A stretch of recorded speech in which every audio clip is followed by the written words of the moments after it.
Hey, good morning. So this is the regular open meeting of the New Mexico Public Regulation Commission on Thursday, October 30. It is 10 a.m. We'll go ahead and get started with a roll call. Commissioner Nyberg? Present. Commissioner Aguilar? Present. Commissioner O'Connell? Here. Oh, Commissioner's here and you have a quorum, Mr. Chair. Okay, so our first item today is the pledge and state pledge.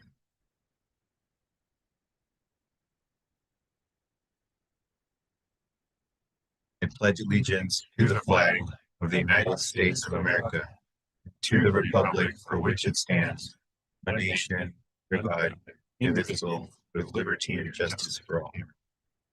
I salute the flag of the state of New Mexico, the symbol of perfect friendship among united cultures.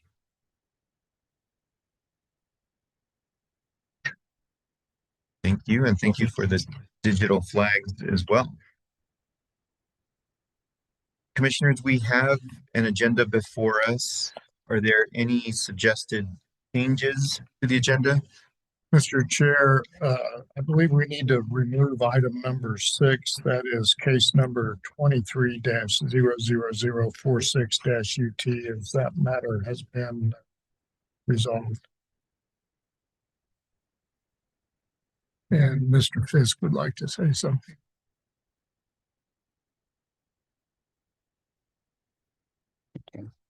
Actually, I would recommend that if you move to the regular action agenda, because the letter, the commission needs to, if you want to authorize the letter, would need to vote to authorize it.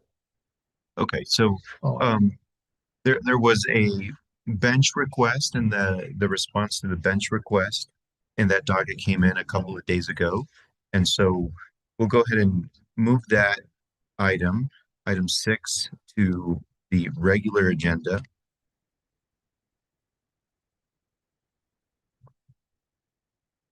To be item number 5 under the regular action items.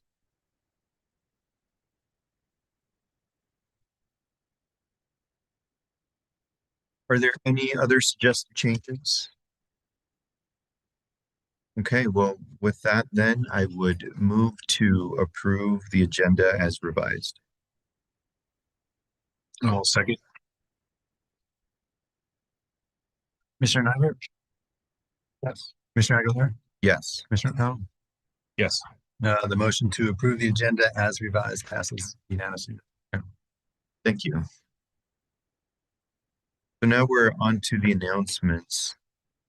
As a first announcement, I wanted to make an acknowledgement of a closed session on 10/29, yesterday. On October 29, 2025, the Commission met in closed session, which was closed pursuant to NMSA 1015-1H3, deliberations by a public body in connection with an administrative adjudicatory proceeding. I affirm for the record that the matters discussed in the closed session were limited only to those specified in the separate notice and agenda for that closed meeting concerning in the matter of an order to show cause as to why Rosa Joint Ventures, a New Mexico partnership, should not be found in violation of the Public Utility Act and Commission rules, and that is case number 18-00214 UT.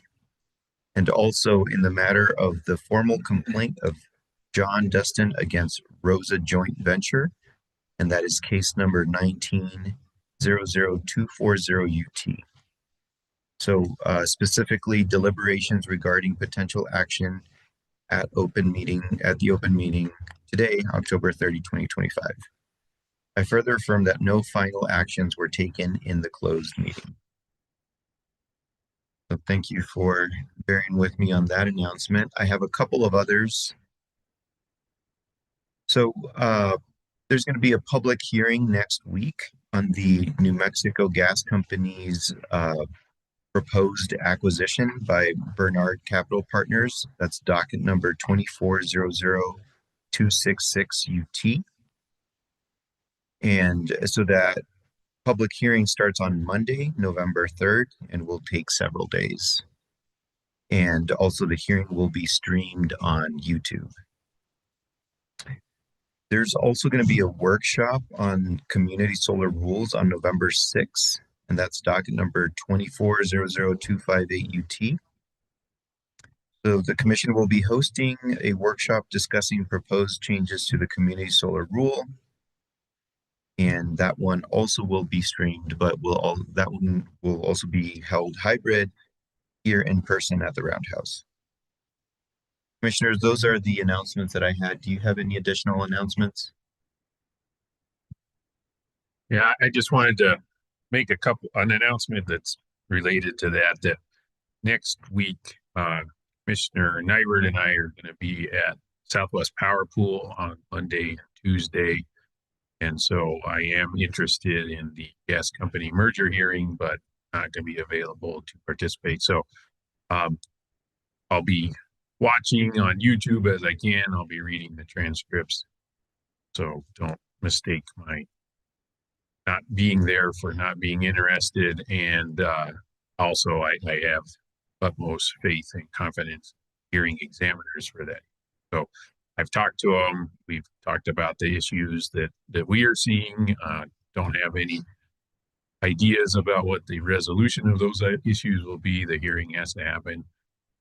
So anyway, just wanted to say that. And then there's also, who knows how long that hearing is going to run, might have a similar choice I got to make between community solar rulemaking and hearing. If there are witnesses at the hearing during the time of the community solar rulemaking, I'm going to trust OGC to handle that session, and we'll prioritize the gas merger hearing over that.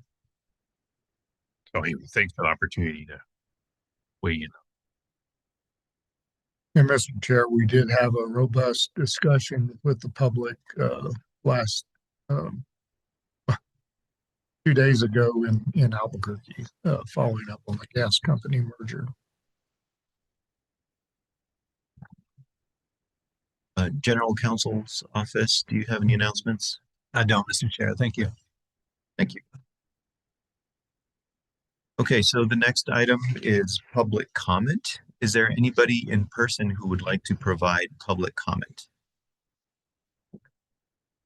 Yeah, please go ahead and then press the button on the mic to turn it green.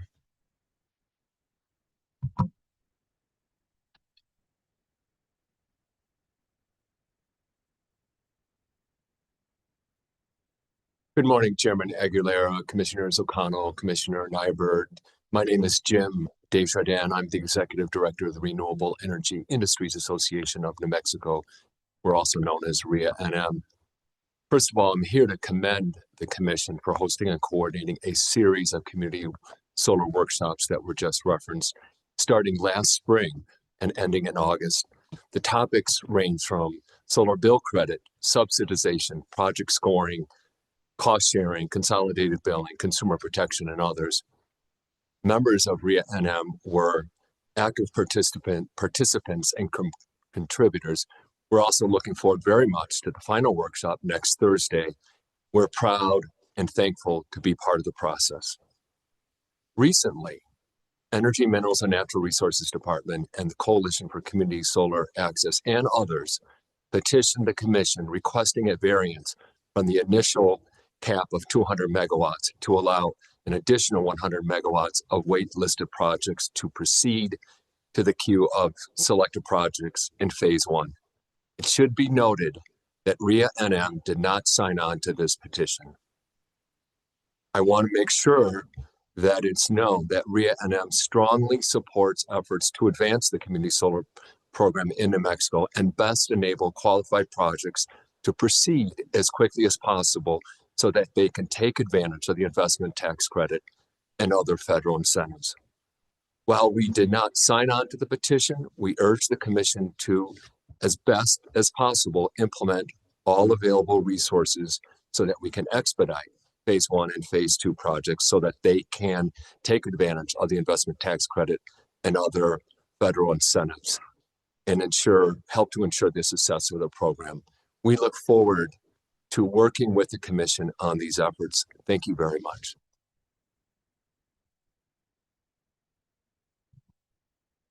Thank you. Yes, please go ahead.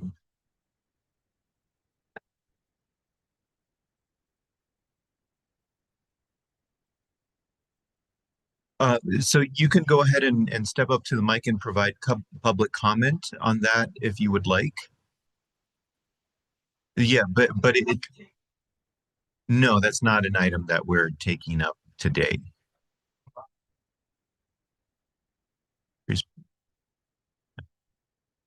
My name is Martha Burt. I am the co-chair of Indivisible SOS Santa Fe, and also speaking for myself. I I'm not going to talk about any details of BCP's competence or anything else. My basic point is that I do not think it is in the public interest for any private equity company to take over any of our utilities. That would blind you as commissioners with the responsibility to oversight and supervise from ever being able to get any information out of them at all, which means that you basically couldn't do your job and the public would suffer. That's all I wanted to say. Thank you. Thank you.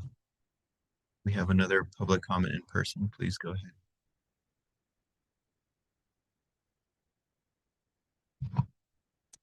Hi, thank you. My name is Nancy Berkey, and I'm here to also talk, like Ms. Burke was, about the acquisition of the gas company or any utility from a private equity.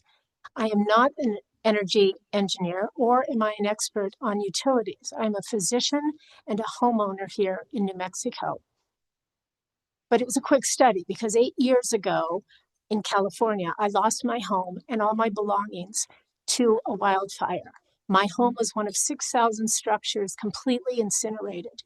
It was determined by CAL FIRE and a court of law that the wildfire had been started by a failure of the utility company to appropriately maintain their equipment. A dry environment and strong winds like we have here spread that fire. A private equity company, as you know, is in the business of making money, nothing wrong with that, but study after study shows that this occurs by intentionally decreasing overhead. So there's my concern. Let me tell you from personal experience what happens when a community is destroyed by lack of appropriate maintenance of utility equipment, despite homeowners and the municipalities being maximally insured.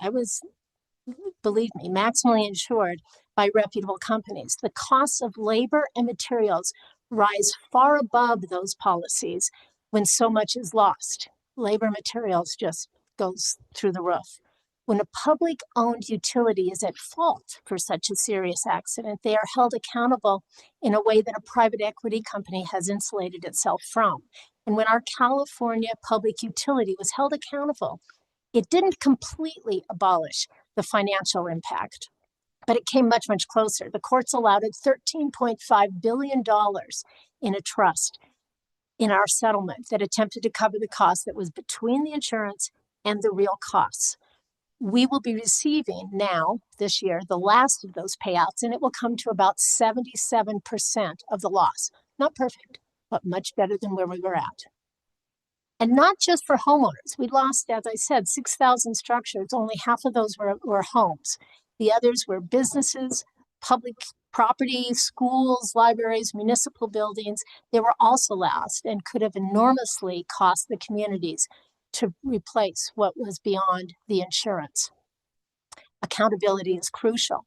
But even more important, is to assure that the experienced entity, that an experienced entity is on top of the maintenance of our utilities so that we don't have this in the first place, right?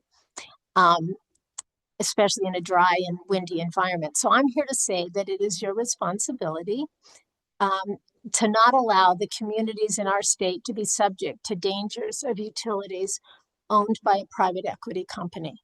Because if you let this sale go through and we experience, as we will, the terrible events, I want each and every one of you to remember my speech here today. We are playing with fire. Thank you.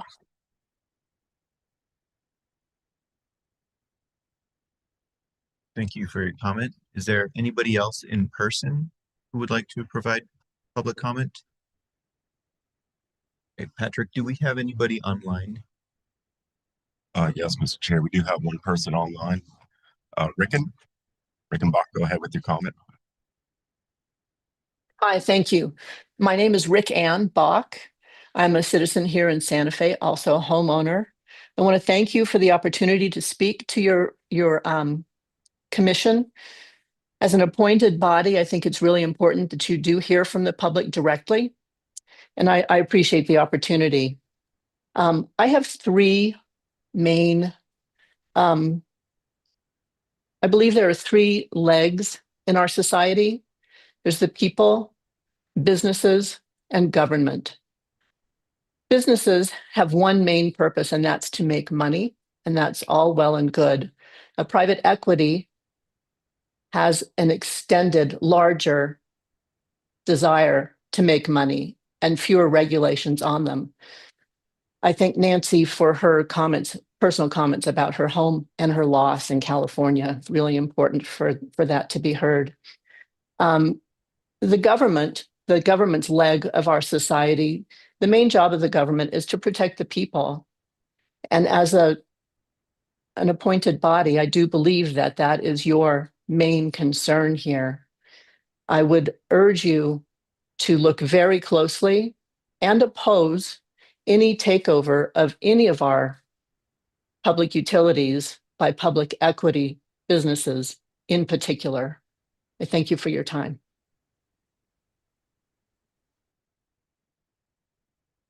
Mr. Chair, that's it for public comment online. Okay, thank you. The next item on our agenda is Employee of the Month.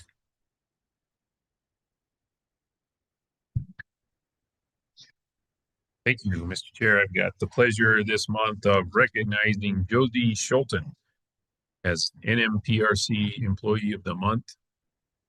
I don't know if Josie's here or not, so belt will be in the mail. But just thank you, Josie. I'll read the proclamation that we have for today. It's Josie serves as Damage Prevention Supervisor in Pipeline Safety Bureau. Has worked at the PRC for 1 year and 3 months. So if you'll remember, just over a year ago, we had a huge need to hire folks because of the expansion of the scope in the Pipeline Safety Bureau. So Josie was part of that. So thank you for joining during that time. And then your nomination for Josie as Employee of the Month said just over 1 year. She's reinforced an effective damage prevention enforcement program by establishing positive working relationships with internal and external customers. Very responsive, and several industry stakeholders have commented on Josie's professionalism and ability to solve problems promptly. She's made herself readily available to help guide staff, address concerns issues, and adapts to change very easily. She also is very flexible with her schedule and adjusts based on the needs of the Bureau. We look forward to the near and long-term future having Josie as part of the team. So it's resolved, the New Mexico Public Regulation Commission is selected Josie Schulten as Employee of the Month for November 2020. So personally extend my gratitude to you, Josie, for the work you've done, and I agree with the nomination. Looking forward to what we can do in the future. Congratulations, Josie. So now we're on to the approval of prior meeting minutes. We have a set of minutes for the October 2, 2025 regular open meeting. I have one just very minor correction to the minutes that I'll include in board effect after this meeting. Commissioners, do you have anything else? Mine was just changing a period to a comma. I move to approve the minutes for October 2nd regular open meeting. Oh. Okay, so we'll just go ahead and do a voice vote on this one. All in favor, say aye. Aye. Okay, and we have nobody opposed. So we'll move on to the consent action items. We have 10 items. We removed one of them. Commissioners, do you have any comments on the consent action items? I'm in favor of the consent action items. Just wanted to note that there are several instances where being asked for deferral or delay of broadband projects.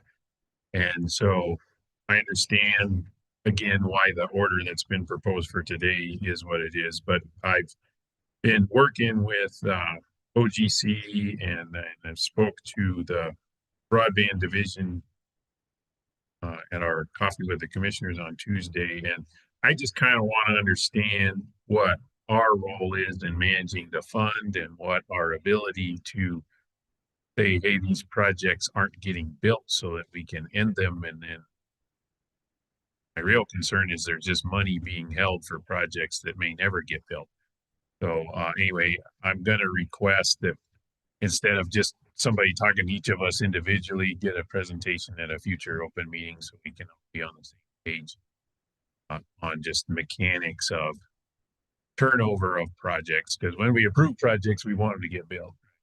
There's some sounds like, you know, reason for some of these delays are forces out of the control of the company that proposed the project. But again, sometimes just saying, hey, this project isn't getting built, so let's move on, might be the right answer instead of just continually providing deferrals and hoping that the companies would draw the projects on. So that was my concern on those. Again, in favor of what we've got today, but just wanted to let you know that's something that I was working on and got sparked by reading. And my understanding, we've got more coming in the future. Thank you. I appreciate you sharing your perspective on that. I think it's a good idea to have a presentation on the status of those projects. Mr. Chair, I would move approval of the 10 remaining items on the consent agenda. I'll second, and we'll go ahead and do a vote on that. Commissioner O'Connell, Yes. Commissioner Aguilera, Yes. Commissioner Nyberg. Yes, The motion to approve the consent agenda as edited, which was the removal of consent agenda item number 6, passes unanimously, Mr. Chair. Thank you.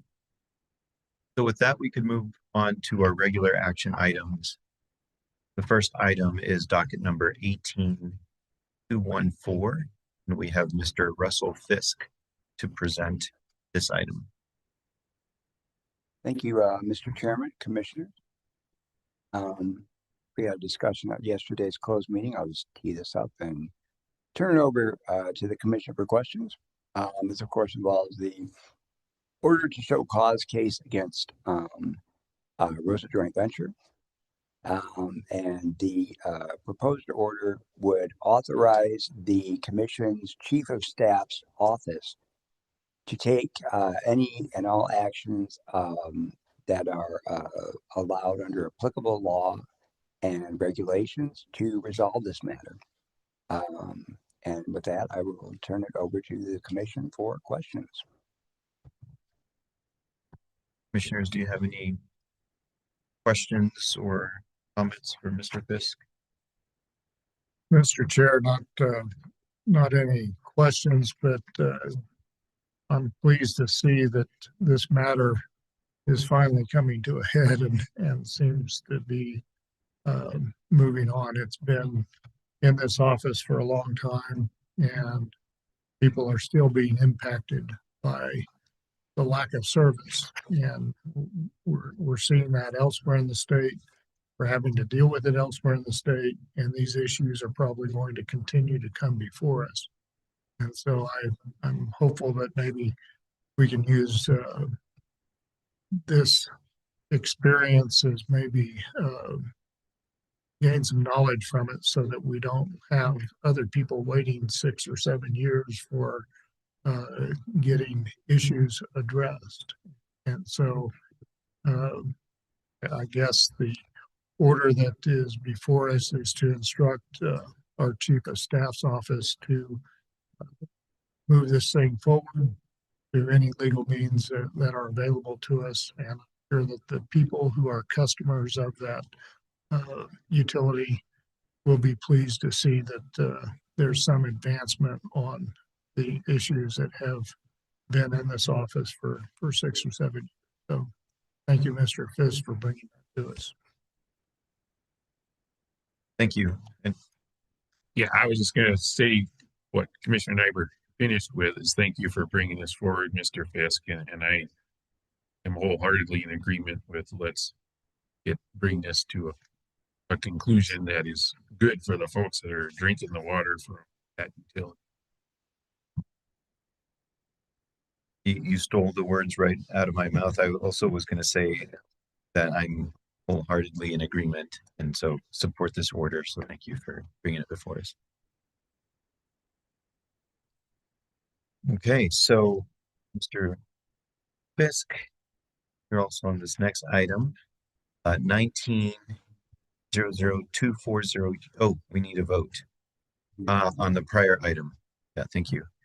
So we'll go ahead and take a vote on that first item that we discussed, docket number 18-00214 UT. I move that we adopt the order proposed and described by Mr. And I'll second. Commissioner Nyberg, Yes, Commissioner Aguilera, Yes. Commissioner O'Connell. Yes. The motion to approve the order in 18214 passes unanimously, Mr. Chair. Thank you. And thanks for getting me back on track. So I think with that, now we can move on to the next item, which is docket number 19-00240 UT. Thank you, Mr. Chairman, Commissioners. So this item follows upon what the commission just ordered. 19240 UT is a complaint by John Dustin against Rosa Joint Venture. And there's overlap among some of the actual issues and claims in that complaint. And so the proposed order would stay the complaint matter pending the actions to be taken by the Chief of Staff's office. And with that, I'll take any questions. Thank you. I don't have any questions. Commissioners, do you have any? Mr. Chair, I just comment that our decision to stay this matter is not an indication that we're wanting to continue to drag out his complaint, but that we are pursuing other legal means to resolve the bigger issue that involves all the customers, not just the one customer that's filed the complaint. So we're trying to resolve the issues that's related to the motion that was made on the last one. And so we're just not going to deal with his complaint until we get hopefully some judicial resolution on the matter. Thank you. Okay. So I guess I'd move approval of the order dismissing, the order staying the matter pending the pursuit of lawful remedies by the Chief of Staff's office as presented by Mr. Fisk. And I will second.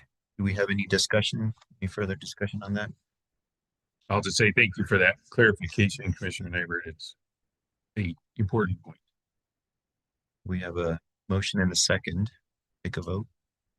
Commissioner O'Connell, Yes.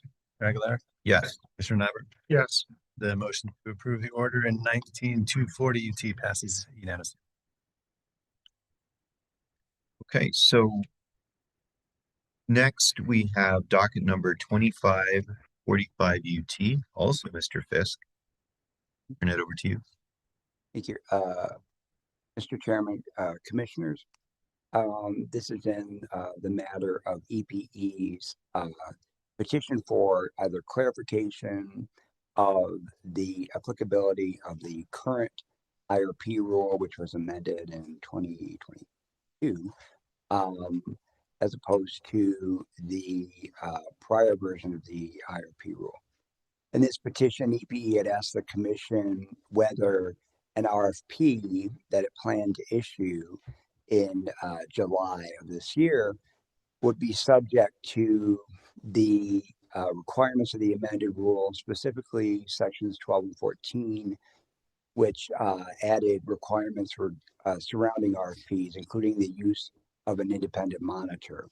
EPE sought either clarification that the current rule did not apply, or variance from those provisions of the current rule if it were found to apply.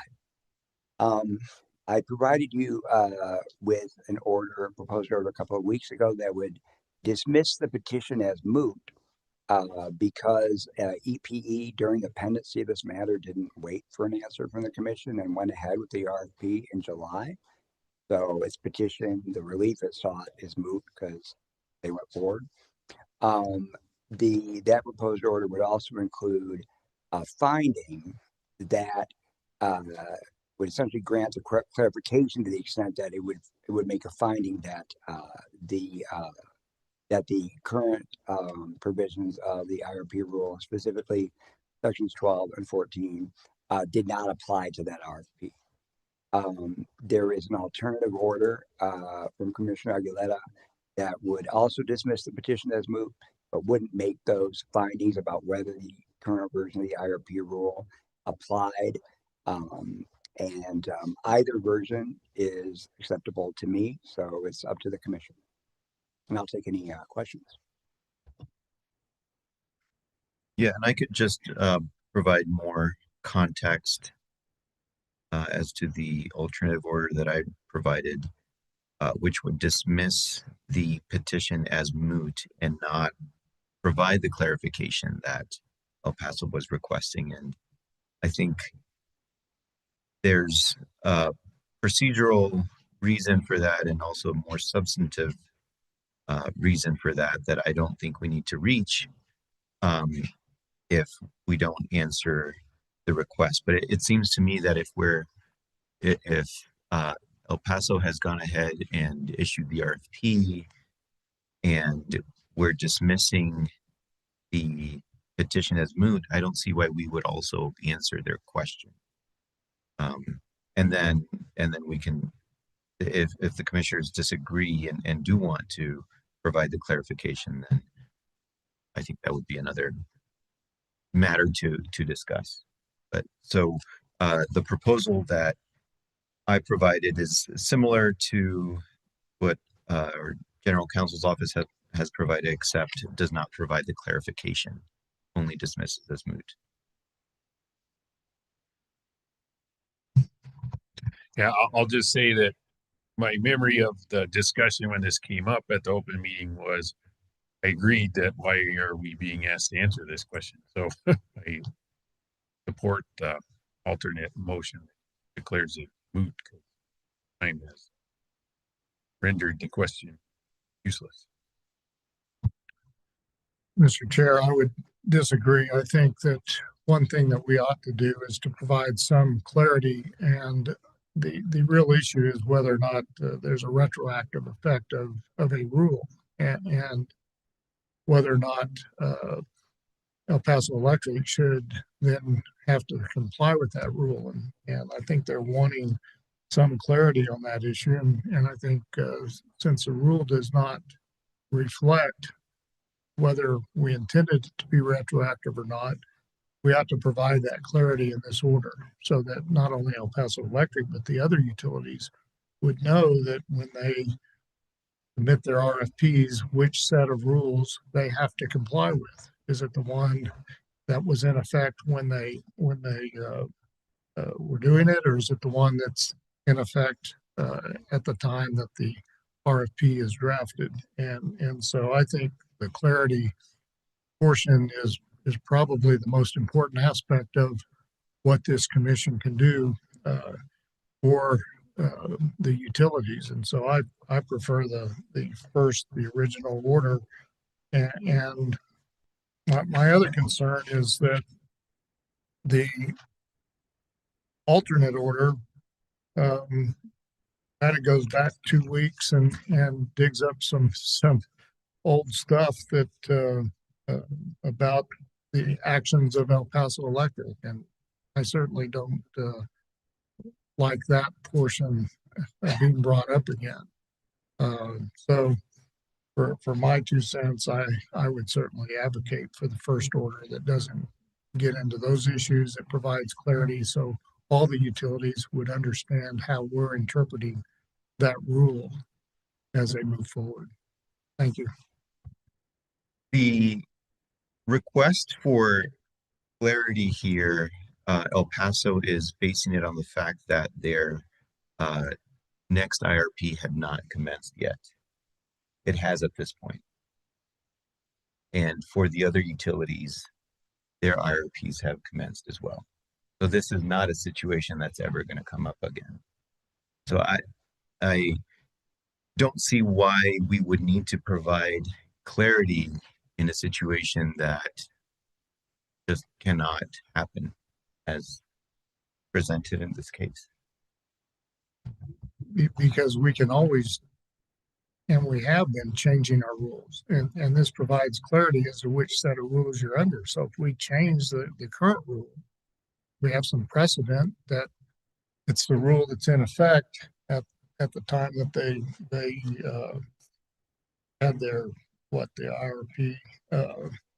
So to me, it's not just for this one specific instance. It could be used in the future, and so I think it would help the utility companies, even though each of them are now under a new have filed new orders. If we change our rules, this thing would still have some effect if we add additional requirements in the future to that rule.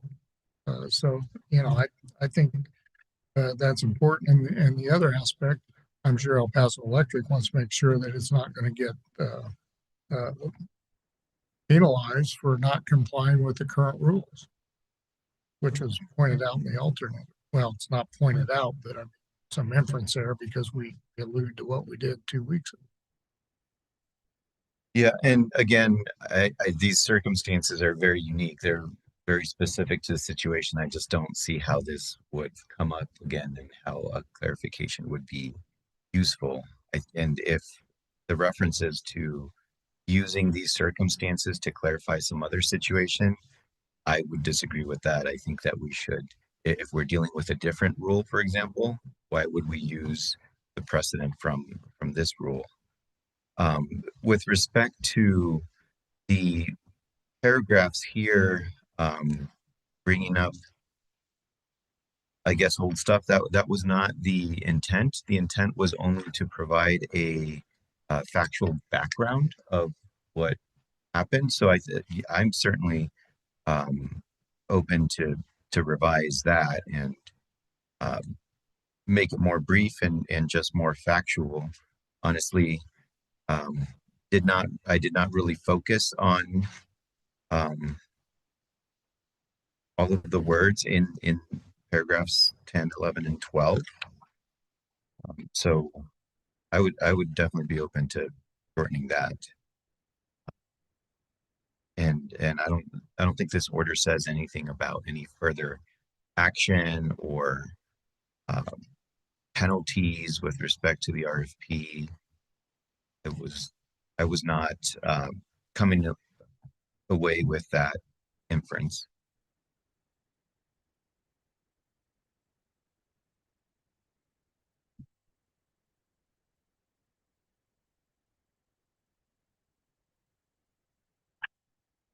Is there any further discussion? Yeah. I don't want to clarify that there's a backdoor to the IRP. And so that's what I'm afraid the draft order proposed would do. Is, consistently my speech on what's in the IRP rule is those are processes that are intended to bring transparency and maybe some level of cost control to utility resource procurement. So what EPE was hoping to avoid by asking us to say, hey, we don't follow IRP rule was independent monitor on their RFP or vetting what their plans are in a public forum before they even issue the RFP. So then, no comments on their RFP. So, it looked to me like a CYA after they had already done what they were going to do. And what they were going to do was, hey, let's ignore the stuff that's in the IRP rule that was intended to benefit utility customers. So if we clarify, hey, if this is an RFP that isn't directly coming out of your IRP, you don't have to care about utility customers. That's really bad.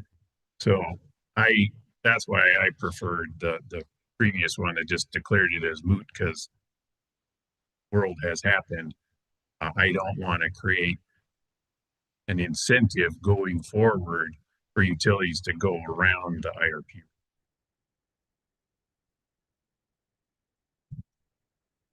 Yeah, and I also don't agree with providing that clarity. I don't agree with the situation that is the reasoning that is being provided in support of the requested clarification. And if we want to talk about, I guess, another order that gets more into the merits of that, I can definitely write an order that or propose an order that rejects the clarification. But I was thinking that the path of least resistance here was just dismissing as moot.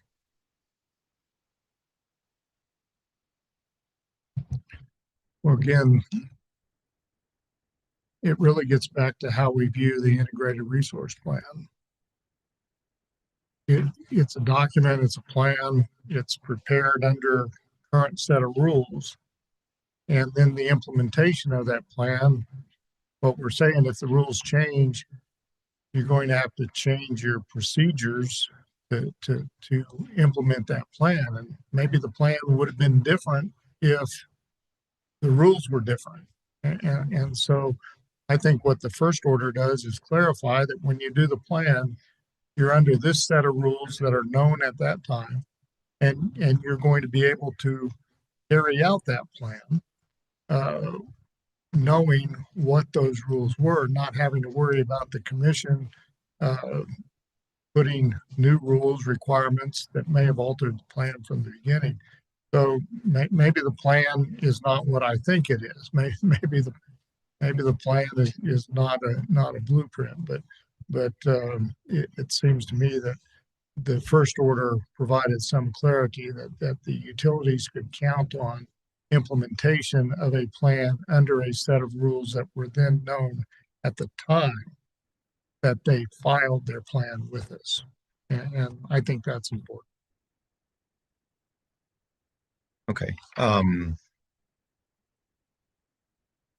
Right. And the new set of rules were implemented in, was it the end of 22 or it wasn't in 2023? I think it was, yes, I think it was 2022. I Yeah. believe the EPIRB had been accepted in the end of 2021. Yeah. So it's been 3 years since the new rules have been in place. For the utility to claim that they should use the rules from 3 years ago, it just seems like a stretch to me.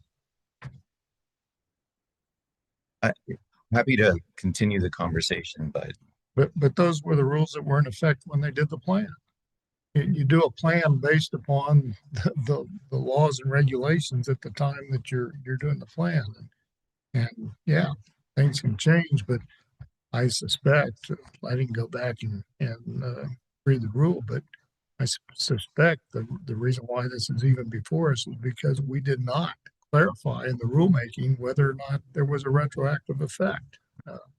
So, again, I like the clarity of the first one. It sets the framework for implementation of the plan under a known set of rules and not having to worry about changes that may occur in the future.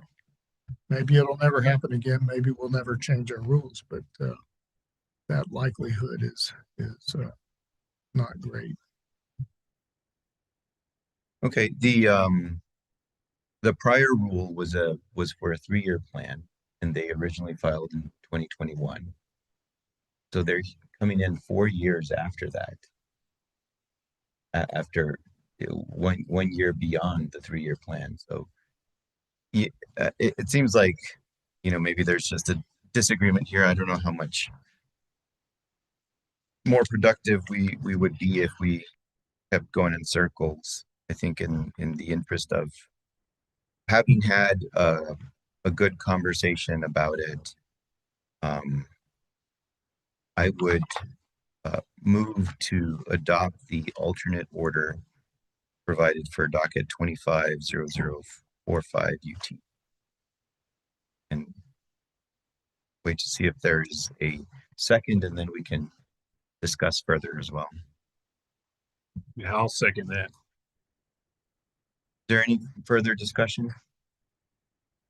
I think we're ready for a vote. Commissioner Nybert? No. Commissioner Aguilera? Yes. Commissioner O'Connell? Yes. So the motion to approve the alternate order passes on a vote of 2 for and 1 against. Thank you. So the next item on the agenda is docket 24270 UT. We have a different member of our general counsel's team, Ms. Erica Avila Stefan. So I'll turn it over to you.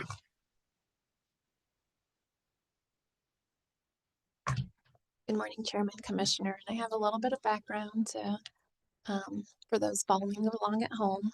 So in November of 2024, SPS filed an application asking for continuation of their FPPCAC.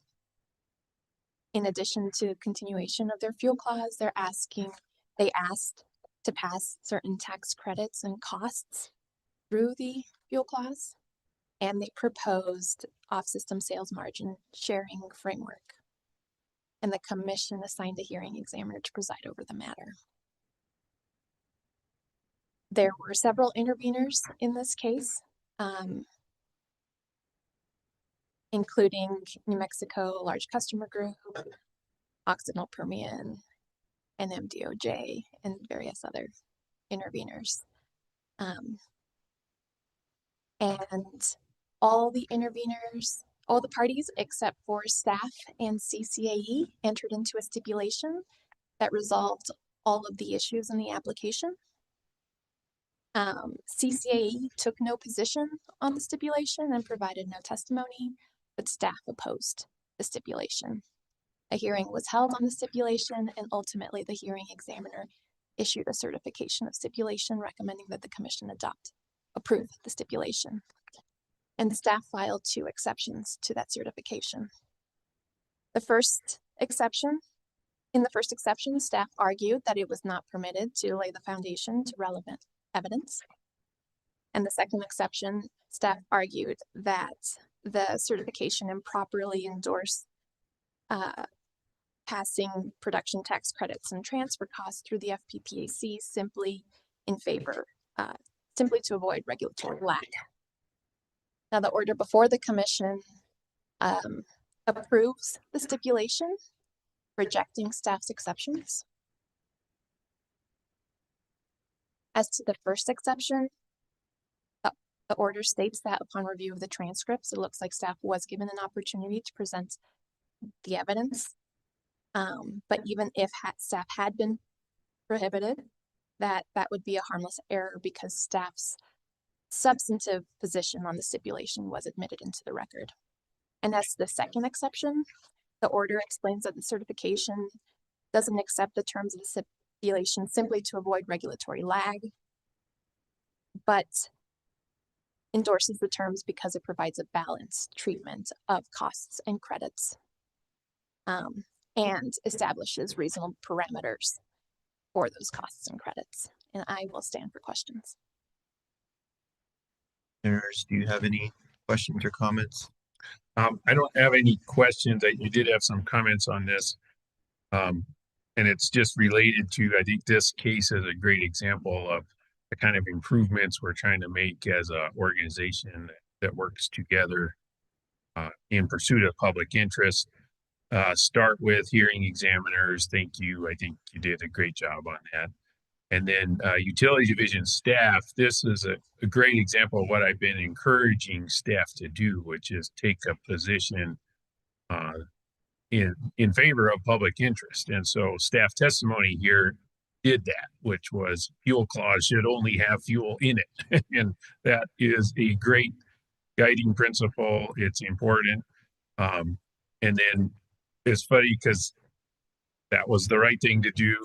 The only thing that I would ask staff to do that is, as the case progresses, recognize that maybe there are some things that encourage you to relax that principle a little bit. So in this case, it was getting tax credits flowing back to customers as soon as they could.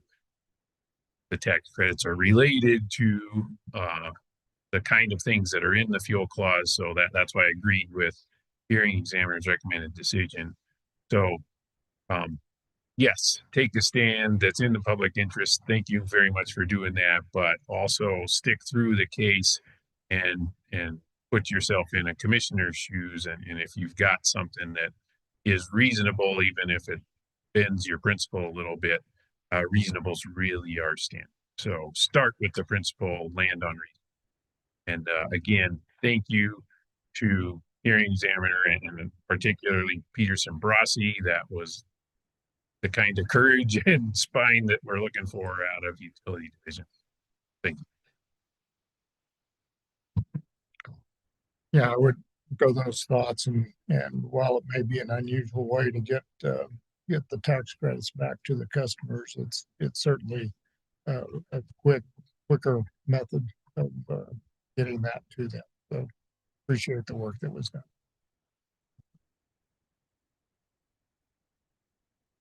I also came away with the same impression, and it made this thinking through this more difficult than I think it would have otherwise been without staff's comments. I think they did a really good job here, taking a position, as Commissioner O'Connell noted, and appreciate the efforts. Recognize that the commission here is not going with those exceptions, but I think staff has some valid points, and with respect to the substance of the stipulation, and part of what helps me with this is also understanding that this is a stipulation and does not create precedent. There are some larger policy issues here that if they were proposed and we didn't have a stipulation here, maybe they go another way, but I think overall the stipulation is just and reasonable and something that we should approve. Mr. Chair, I would move that we approve the final order in case number 24-00270-UT as presented by Ms. Stephans. I second. Take a vote. Commissioner O'Connell, Yes. Commissioner Aguilera, Yes. Commissioner Nyberg. Yes. The motion to pass the order in 24-270 UT passes unanimously. Thank you. So we have another item that we moved from consent to regular action. This is docket number 23-00046 UT.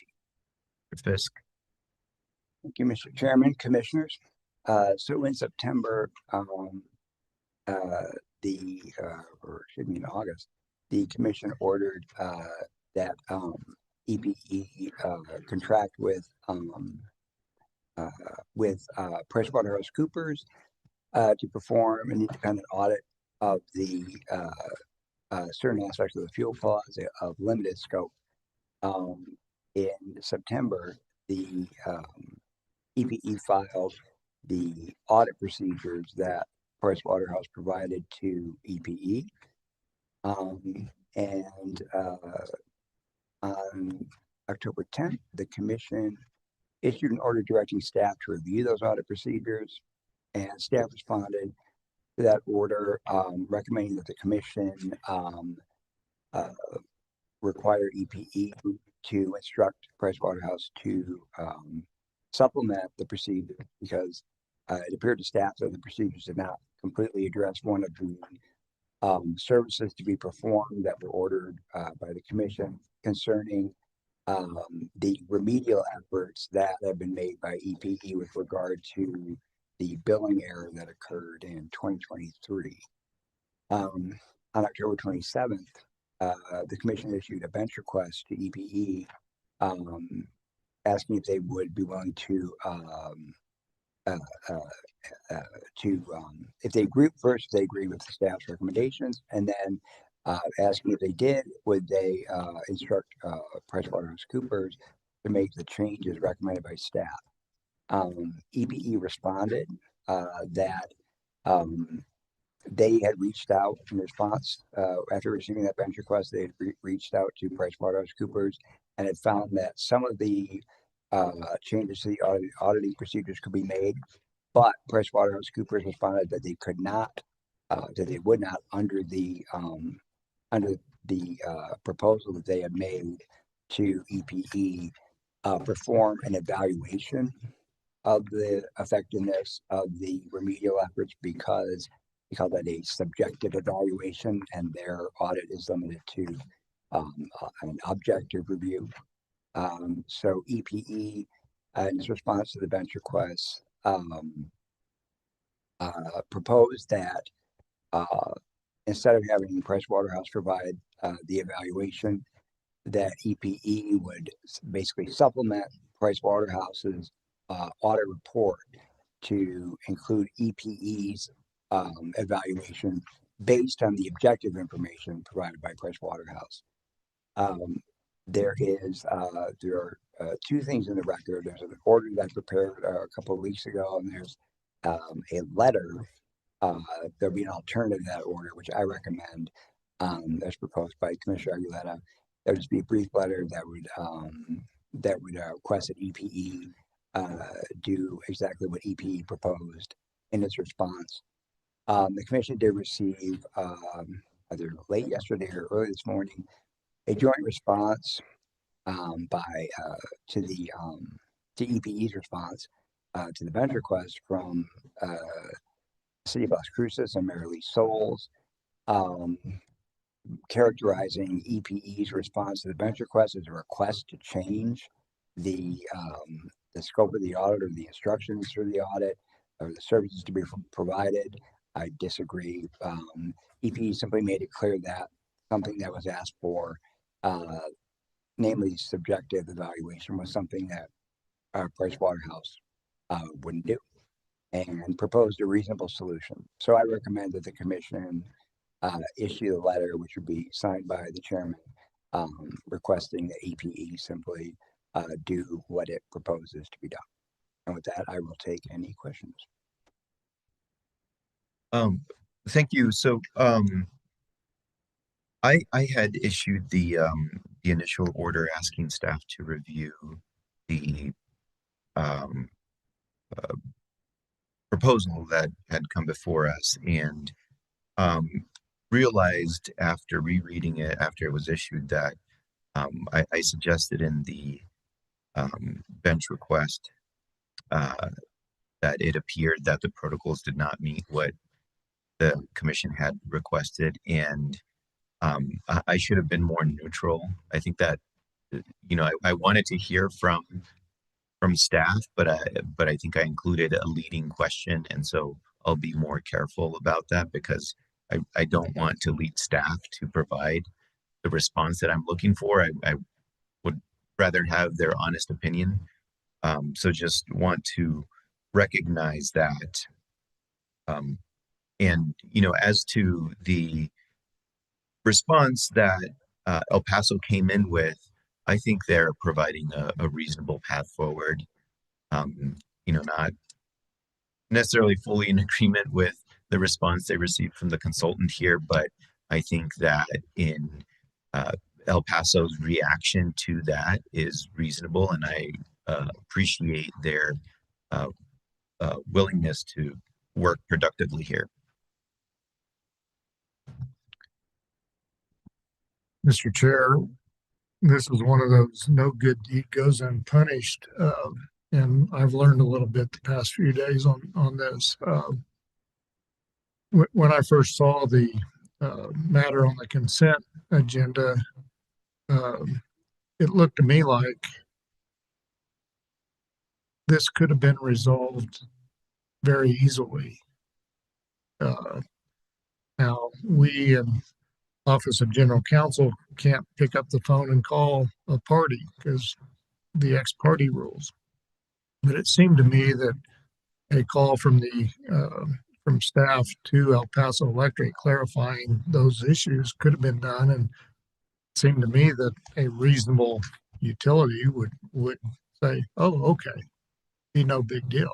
And so, in my discussions with Mr. Fisk, I said, "Isn't there an easier way to get around this?" And so my intent was to have a request go out last week, just asking the question, "Can you do this?" And if they responded yes, then we wouldn't need to take it up. But as it got sent out, it got sent out this week, and didn't make a request. It ordered El Paso Electric to do exactly what the order was going to do that we were going to consider today. So I really do want to extend my apologies. I already mentioned it to Mr. Wexler, and I certainly hope he'll pass that on to Ms. Burns. That my intention was to try to shortcut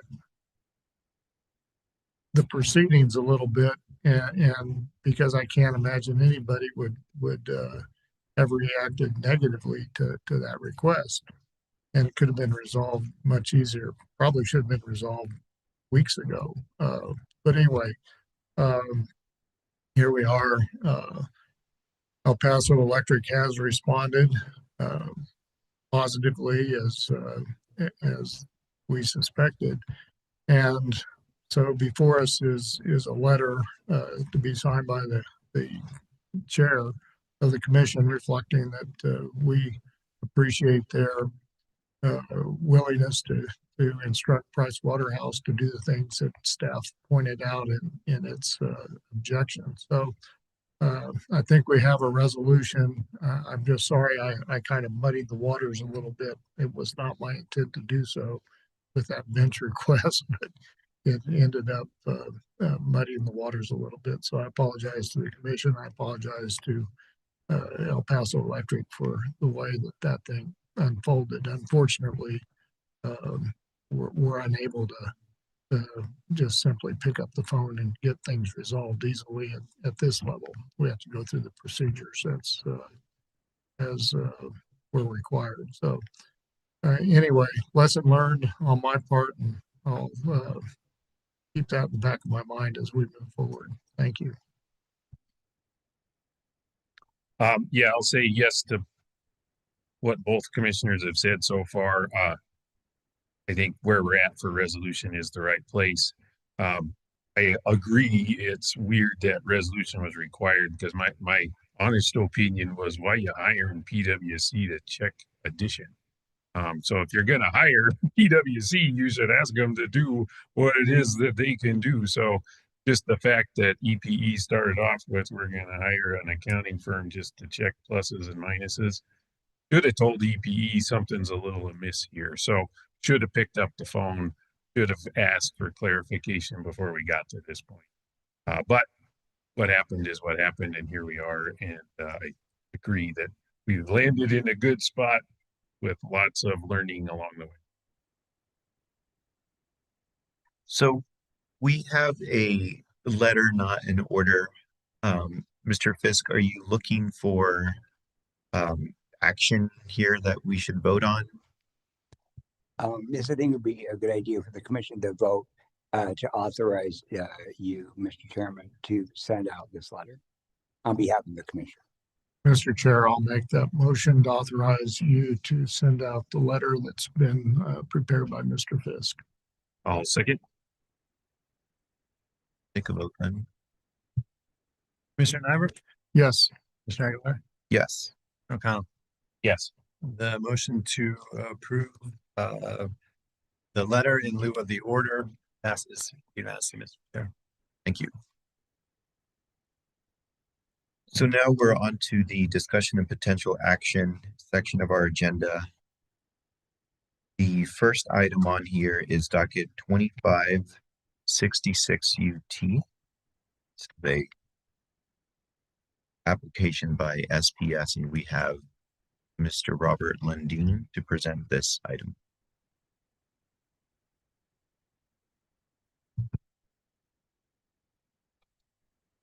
Thank you. Good morning, Commissioners. So we're on the discussion and potential action agenda today because there's been a lot of moving parts this week and last week related to the various party requests to alter the procedural schedule and the scope of this case. Additionally, some of the various requests were made to the presiding officers. However, given the significance of the requests, the presiding officers require guidance from the Commission for whether and how to address them. Thus, today we can discuss the matter, and if the Commission determines it's necessary to issue an order, a vote can be taken that outlines an order which would need to be subsequently drafted. So the Commission last considered this matter 2 weeks ago at its open meeting, where it voted to uphold the current procedural schedule. According to that schedule, intervener direct testimony is due next Friday. So the posture of this case remains on an expedited basis to hear SPS's full application in 6 months. But after that decision was made, staff filed a motion for a scoping order that asked to defer non-time sensitive issues to subsequent proceedings. WRA followed that with a motion to bifurcate the proceeding into 2 phases. Phase 1 being on the current schedule, Phase 2 being on a 9-month schedule, which is supported by CCIE and Sierra Club. LES responded with a proposal to either scope or bifurcate the case, and SPS countered with another 2-phase proposal, but one that prioritized issues in the opposite manner to the interveners. SPS's counter was supported by the New Mexico Large Customer Group. So the 3 proposals are each different in terms of which issues the Commission would consider at what time, but they're all similar in the sense that they are asking the Commission to consider some issues now and some issues later. If you wish, I can more specifically describe each proposal issue by issue. And lastly, some of the parties may be here in attendance today, in person and online. If you wish to ask any clarifying questions, the agenda and this item was noticed to the public for discussion and potential Q&A. But if you do ask any questions of a party, the other parties present should also be given an opportunity to respond. Thank you. I'll take it away because I've got kind of a foundational threshold question that if somebody from SPS could explain why they're supporting a different procedural schedule in Texas than they're asking for, saying has to happen here. What's the difference between Texas and New Mexico that things can go slower in Texas, but they can't go slower in New Mexico? Good morning, everyone. I'm Timothy Rode with the Hardy McLean law firm, attending today on behalf of SPS. I have with me Matt Larson and Sam Eisenberg of the law firm Wilkinson, Barker, and Nauer in Denver, and they have pending pro hoc vice motions before the Commission and are more familiar with the issues in these motions. So I will defer to them on any questions today, if that's okay. That's okay, as long as we get an answer. Yeah, thank you, Commissioner. Matt Larson on behalf of SPS. So the schedule that is been approved in Texas does have a portion of it where issues around the gains resource in particular are going to be subject to early activity between the parties. So potential for a potential settlement on that item. And so that dovetails with the alternative proposal that SPS brought forward, where the gains resource and request for relief associated with gains would be part of the phase 1, which would go to hearing prior to the end of the year on the current schedule. And then the remaining self-build projects would be in a phase two hearing at a later time in the year.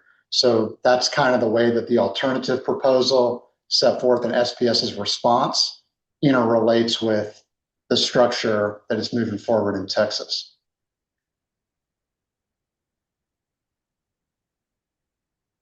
Does that guarantee or require that a decision comes from Texas on gains before the end of the 9 months? No, sir, it does not guarantee it. But I do think it puts in place a structure that allows for the resolution of that and tries to avoid the outcome where the construction of gains is delayed because there are cost consequences to customers associated with that.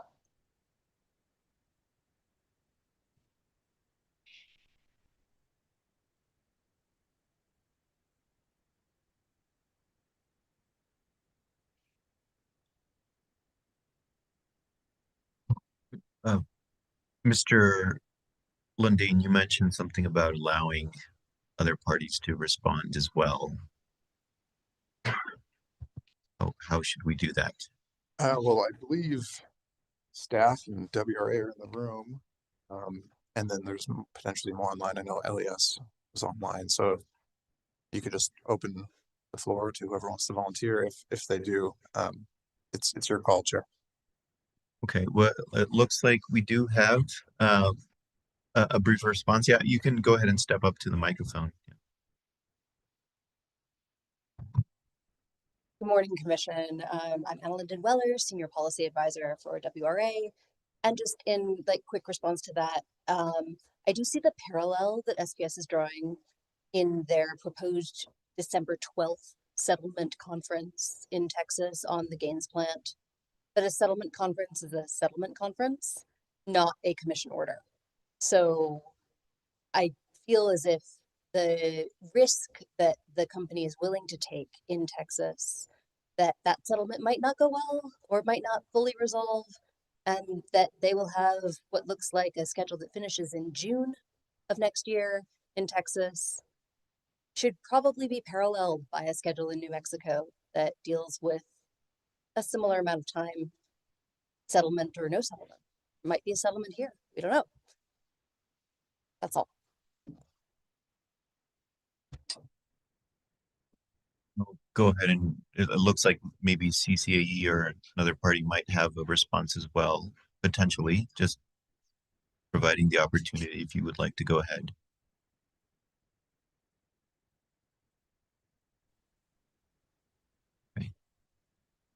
Commissioners, this is Charles DeSalen representing Coalition for Clean Affordable Energy, and we concur with the comments from WRA. I would also state that some of the issues involving the Gaines County plant are significant issues of first impression before the Commission, including whether the Gaines County plant should be considered a zero carbon resource within the meaning of the statute. And so we believe that issue needs to be resolved on a longer time frame. Thank you.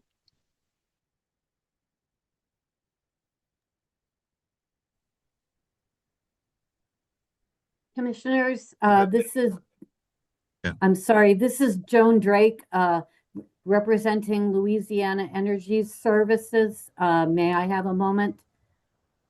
Yes, please go ahead. And Thank if you, there's sir. anybody else online, if you wouldn't mind raising your hand, and then I'll also call on Mr. Patrick Rodriguez to help us manage that in case, just because I don't have control over the Zoom. But please go ahead, Ms. Drake. Thank you, sir. LES would agree with the comments that have been made by CCAE and WRA. Unfortunately, our response to SPS's reply or their response were not included in their response, but I would note for the record that we do oppose a 6-month schedule. We acknowledge the Commission has set a 6-month schedule, and we will do our very best to meet that schedule with meaningful input to you so that your actions on this case are are supported by a sufficient evidentiary record, but we have great concerns about that given the number and scope of those requests, as Mr. DeSalen has noted.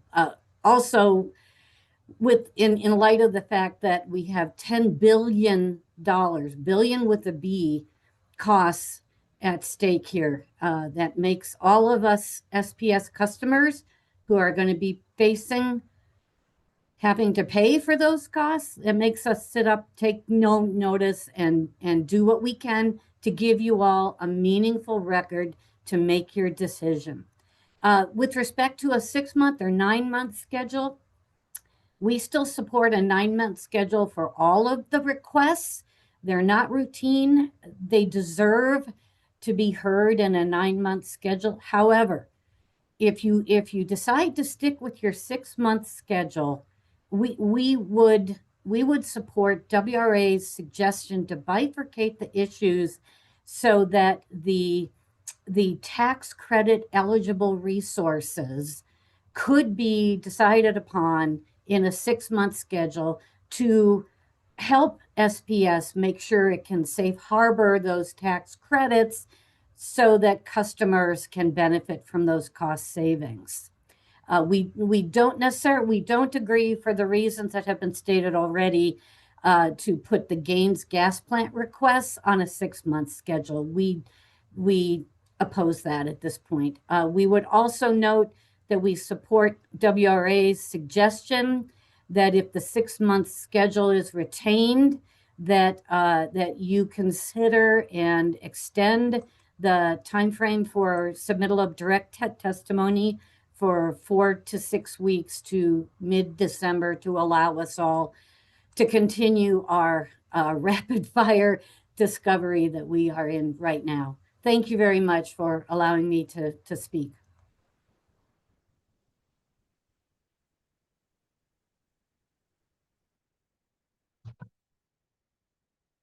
Is there anybody else?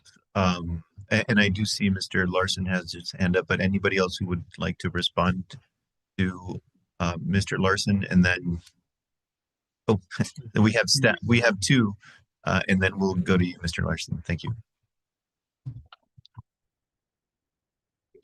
Good morning, commissioners. Thank you for providing us with the opportunity to speak with you this morning. Staff was contacted by SPS before they filed its motion proposing the schedule of having gains decided in 6 months. And although our scoping order was our first request, and we still maintain that that makes a lot of sense, is to continue on the 6-month schedule, but delete some of the issues that are more appropriately decided in a rate case and an REA case.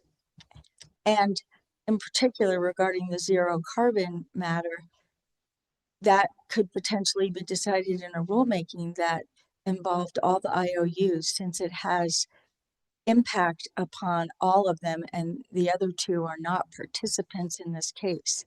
So staff did stay in their motion for a scoping order that issue would not appropriately be decided just in this case, given its statewide implications. That being said, when asked if we would support SPS's proposal to decide the gains request in 6 months and then the remaining issues in 9 months, staff said, which was quoted in their motion, that we prefer the scoping motion, but if the commission did not decide that, then we would support the gains decision in 6 months, provided that, and this was a condition, that SPS could assure that the investment tax credit and production tax credit projects could proceed on the right time frame, either the construction by July 4th or completion by December of, I believe it's 2027. And in the event neither one of those events occurred, that they would make customers whole in the amount of the tax credits that were lost, for better word, due to not meeting those timelines. It's in the public interest, which is staff's mission, that those tax credits are received in order to offset the cost of this $10 billion construction project. And staff believe that was a reasonable suggestion, but in response, as you've read, SPS stated that that was unworkable. And so again, I request that you grant staff's motion for a scoping order. And I stand for any kind of questions. The New Mexico Department of Justice also likes. Good morning, Commissioners. Evan Crocker. I'm here on behalf of the New Mexico Department of Justice. I believe fundamentally that there is an issue with the current application. The procedural order as it currently stands is untenable and does not allow for a proposed or a purposeful record to be provided to the commissioners for any sort of consideration. So fundamentally that must be addressed. Otherwise, this is going to be insufficient to reach a good decision. So you're faced with three, I suppose, other options to alter this procedural schedule. The DOJ would say that you must take one of those three, that the current schedule cannot be the one that we continue on. To the extent that we support one, staff and the WRA are, we think, far more reasonable than SPS's. SPS's proposal would be, I think, the least bad option or the least best option. We have issues with the suggestions that the Gaines plant needs to be considered immediately. We would note that SPS has reached out to the parties months before they filed their application. They could have filed their application months before than they did. They chose not to, and then have told us all to hurry up and wait. So the suggestion that Gaines must be addressed right now sort of fails to hold credence. But we would reiterate that the current procedural schedule is untenable and cannot be the one that we continue on. Direct testimony being due next Friday leaves at least my experts woefully short of being able to actually put together comprehensive testimony, which in turn would mean that you all are left with incomplete testimony and an incomplete record to actually make your decision on. So we would urge you to consider WRA or the staff's scoping motion, and to a lesser extent SPS's proposal, but not stick to the current schedule. Thank you.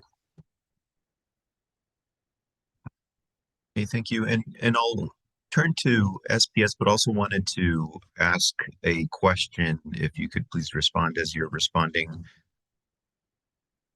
With respect to the Texas jurisdiction and the explanation about settlement conference type process, when would you expect to receive approval or denial, some kind of action from the Texas Commission? Yeah, thank you, Mr. Chair. Matt Larson on behalf of SPS.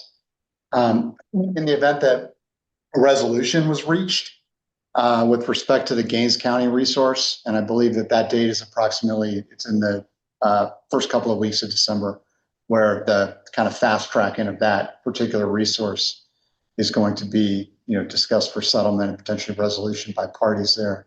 And that's kind of the form of fast tracking that has taken place in Texas. I think that an order could follow, relatively quickly on a similar timeline to what the current procedural schedule in this case sets forth with ultimately a commission decision by, I believe, March 26th of 2026, or March in that range. So that's approximately what that could look like.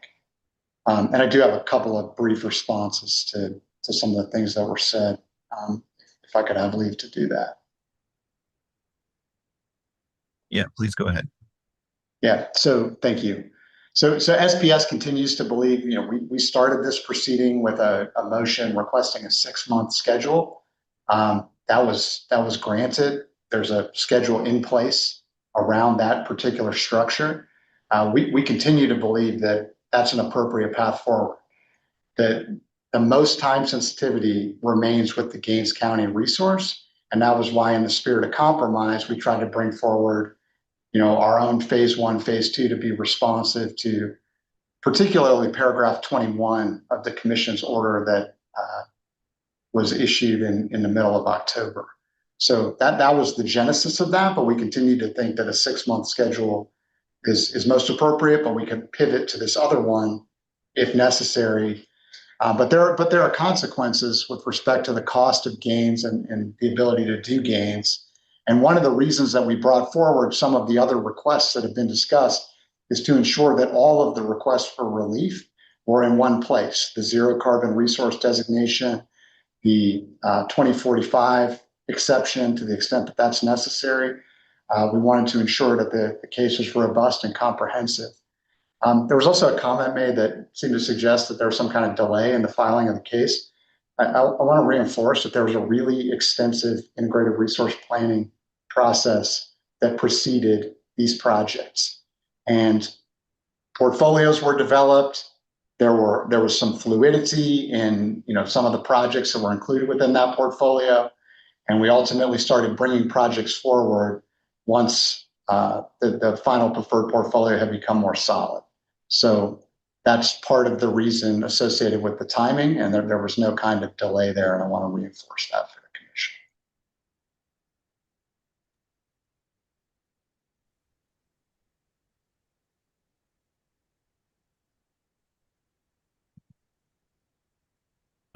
While we still have SPS on the line, could you respond to the tax credit availability for the RPS resources? Yes. I'll frankly just say I was surprised that wasn't something SPS said needed to be decided quickly, because if you're saying it's about cost to customer, why isn't that a consideration? Thank you, Commissioner. So there is timing sensitivity associated with the tax advantage resources that have been brought forward as part of this application. As we looked at the full set of the self-build projects that are at issue in this application and tried to figure out if we were going to go on a 2-track, how could we do it? The time sensitivity associated with commencing the construction of Gaines in March was the most time sensitive issue. I think SPS is not aware, as we sit here today, of any material issues associated with tax credit qualification for the wind and solar and other assets that are eligible for tax credits. But at the same time, it's a fluid environment at the federal level. We cannot guarantee those tax credits as we sit here right now, but at the same time, we're also not aware of any material issues associated with it. We think that if we go to a 9-month schedule, where these are bifurcated into phase 1 and phase 2, that will still allow sufficient time for tax credit qualification via the commenced construction provisions under the Internal Revenue Code.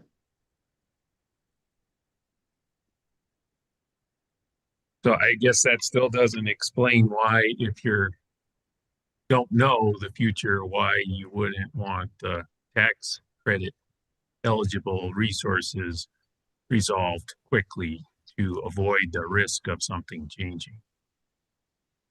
Yeah, thank you, Commissioner. I think the best case scenario here is to do all of the projects on this type of time frame with them going to hearing in December under the current schedule. That solves the Gaines timing issue. It also de-risks the tax advantage renewables that have some timing sensitivity to them as well. So staying with that schedule is certainly an option. It's an option that we would support. Yeah, I understand that's the company's position. What I'm saying is the credibility of your counter proposal was damaged by not including the tax credit resources on the shorter time frame when you said other items could be deferred. So that's what I'm struggling with here is whether to believe SPS or not. Yeah, so I mean, essentially we have, the Gaines resource, the Tolk resource, and then we have tax advantage resources. one option would be to do all of them in December, which is, what the current process was contemplating.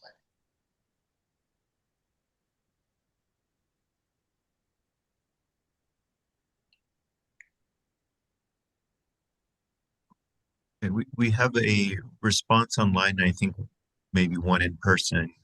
So we'll go ahead and take those, and then just want to check with the commissioners here after that for some discussion on the issue. So please go ahead, Ms. Drake, and then we'll go to the responses in person. Thank you, sir. I just wanted to respond to one point that Mr. Larson made, and that is that an IRP, as we all know from the IRP rule, an IRP is not an adjudication. That is not the proceeding in which the utilities choices are adjudicated.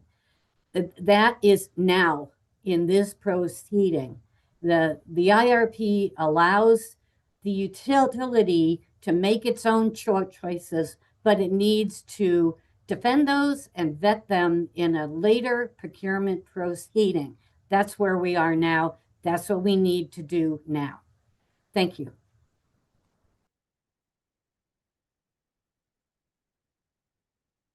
Good morning, Commissioners. Evan Crocker with the DOJ again. SPS is relying heavily on the current procedural order. I think it is important to note that there are questions of due process that go with that procedural order. The order was issued prior to any of the interveners having an opportunity to respond. And it was actually noted in SPS's motion for an expedited hearing that it was universally opposed. So I think that there was notice to all interested parties that there were others who wished to talk about the schedule. So to be beholden to a schedule that may or may not itself be subject to due process violations, I think is a tenuous stance to take. I would also note that SPS had filed a request, application, whatever you want to call it, with the Economic Development Department in an effort to get their project certified so that they could get a statutory 6-month deadline. That decision did not come down until right before their application. So again, I would note that they had time to file their application well before they did. So the continued claim that the Gaines County is on a condensed timeline is primarily of their own making. Thank you. So commissioners well, turn it over to you, Commissioner Nybert. Thank you, Mr. Chair. The 6-month time frame was set by this commission because not just in this instance, but what we foresee in the future coming down the pipe is going to require prompt action on the part of this commission to deal with the issues that are coming before us. We've been encouraged to be more prompt in our request, answering requests, trying to move projects along. And that pressure is going to intensify, particularly if these large load centers come to fruition. So I just send out a warning to the lawyers. You're going to have to figure out how to do things maybe more promptly. Lawyers and experts always want more time. And I think it was our goal to try to push you all and let us know if it wasn't working. Specifically, we asked the hearing examiner to let us know if it wasn't working. We haven't heard from the hearing examiner whether this is not working or not. I'd certainly be interested in that. But we did keep the door a little open in our last discussion that if the hearing examiner felt like this schedule was not workable, then we would certainly consider moving our 6-month time frame back a little to accommodate what they saw as being, word you all used, untenable. you know, I found it odd that before the ink dried on our last order, that all of a sudden we got another motion. You know, the ink wasn't even dry on our order. We got another motion to extend the time, which tells me that we're spending a lot of time arguing about something that's taking time away from the merits of the case. You all are spending a lot of time dealing with asking for extensions when we really ought to be worried about the merits. But I'm not adverse to extending our 6-month deadline if it's absolutely necessary. But I also hear the cries, and the consumer advocates certainly ought to hear the cries of the people in Lee County who suffered a blackout because of insufficient energy in southern Lee County. Hear the cries of people regarding affordability of their utility bills. And I may be the only one that lives in SPS territory, but doing business in the oil patch is can be very expensive. And you see the price of oil go over $60 a barrel.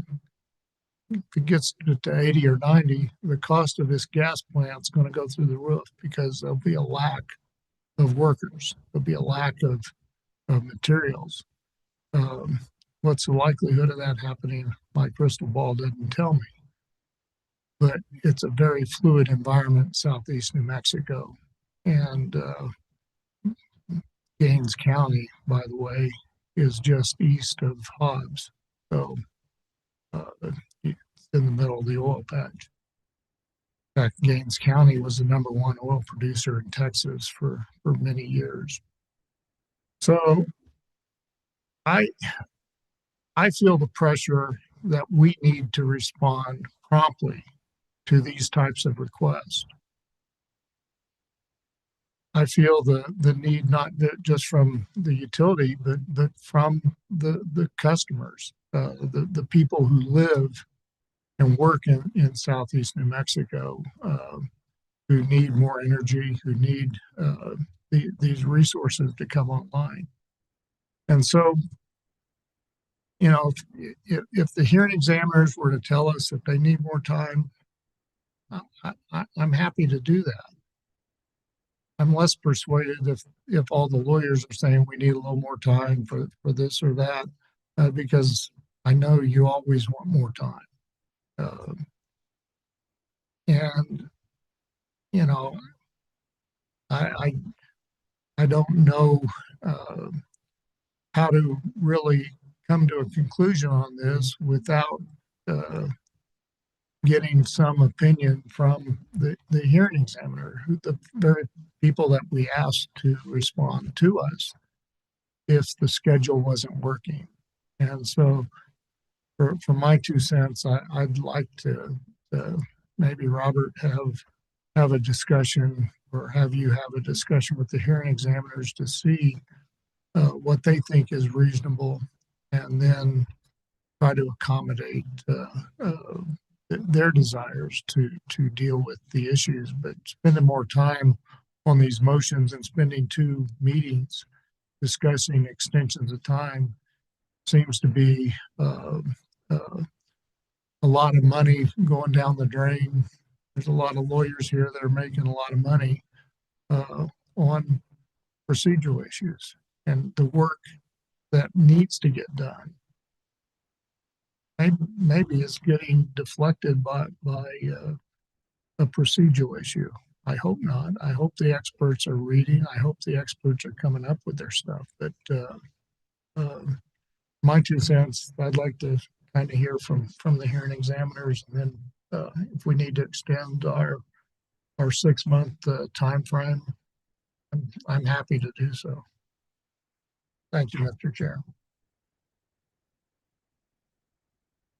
Yeah, I guess the macro speech I've been feeling like I've been given for 3 years, but doesn't feel like it's making a difference, but I'll try again. And it's like the EPE case, right? utilities are coming to us asking for something. They want approval. There are ways that you can make that more likely. And so having a process that respects the folks who are affected by the decision that we make, having transparency, or doing things like follow the IRP rule, those are things that help when you come and ask for something. When you come and ask for something and say, well, I've got two things that are cost sensitive, but I really only need one of them right away. That kind of hurts your argument that you care about costs to customers, right? But the point's already been made here. The person who's in the driver's seat for when the clock starts is the applicant. So I agree with your macro view also, Commissioner Nybert, that we're at a moment now where we need to add resources to the system to make it go forward. I'm sitting here in a seat where we've made an order, we've got a schedule. The applicant, I think, if they listen to anybody outside of the walls of their own building, knows that their request has created some risk. So if they're okay with that, I'm okay with that. So I'm going to stick with the schedule that we've got now, but I think we've already heard the arguments that we're going to see in briefing and after that. So if SPS, you really care about what you say you care about, I don't know how you go back and fix the damage you've already done, but just know that you've started be realistic about where you're at in this process right now.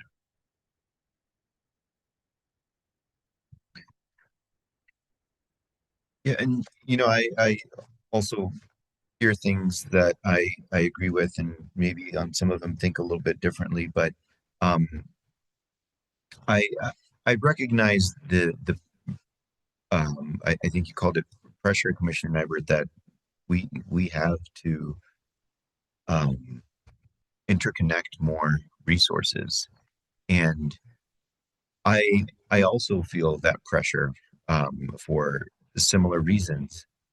I also feel the pressure to develop a meaningful record, as was explained here, and the magnitude of this filing has not blindsided me. I'm pretty sure that's the first thing that SPS explained to me when I talked to them almost 3 years ago. So I don't think any of this is a surprise. Well, let me rephrase that. I don't think the magnitude of this filing is a surprise, but I was not expecting this request with respect to zero carbon. I had not heard of that. And so there are issues here that we were not expecting. And so, just trying to balance that, we knew about this, but did we really have an opportunity to fully prepare for all of this? And for the stakeholders also, on the point about affordability, I agree with that, but we're also talking about investing and spending money here. And so just want to be careful about which way that goes, because we don't know yet. And developing a meaningful record. And so what I've been trying to do, and I think I was trying to do this at the last meeting, is balance all of that. For most of these issues, we have 9 months, and SPS knew what the deadlines were. They could have filed earlier to provide themselves more time. And so they chose this strategy instead, which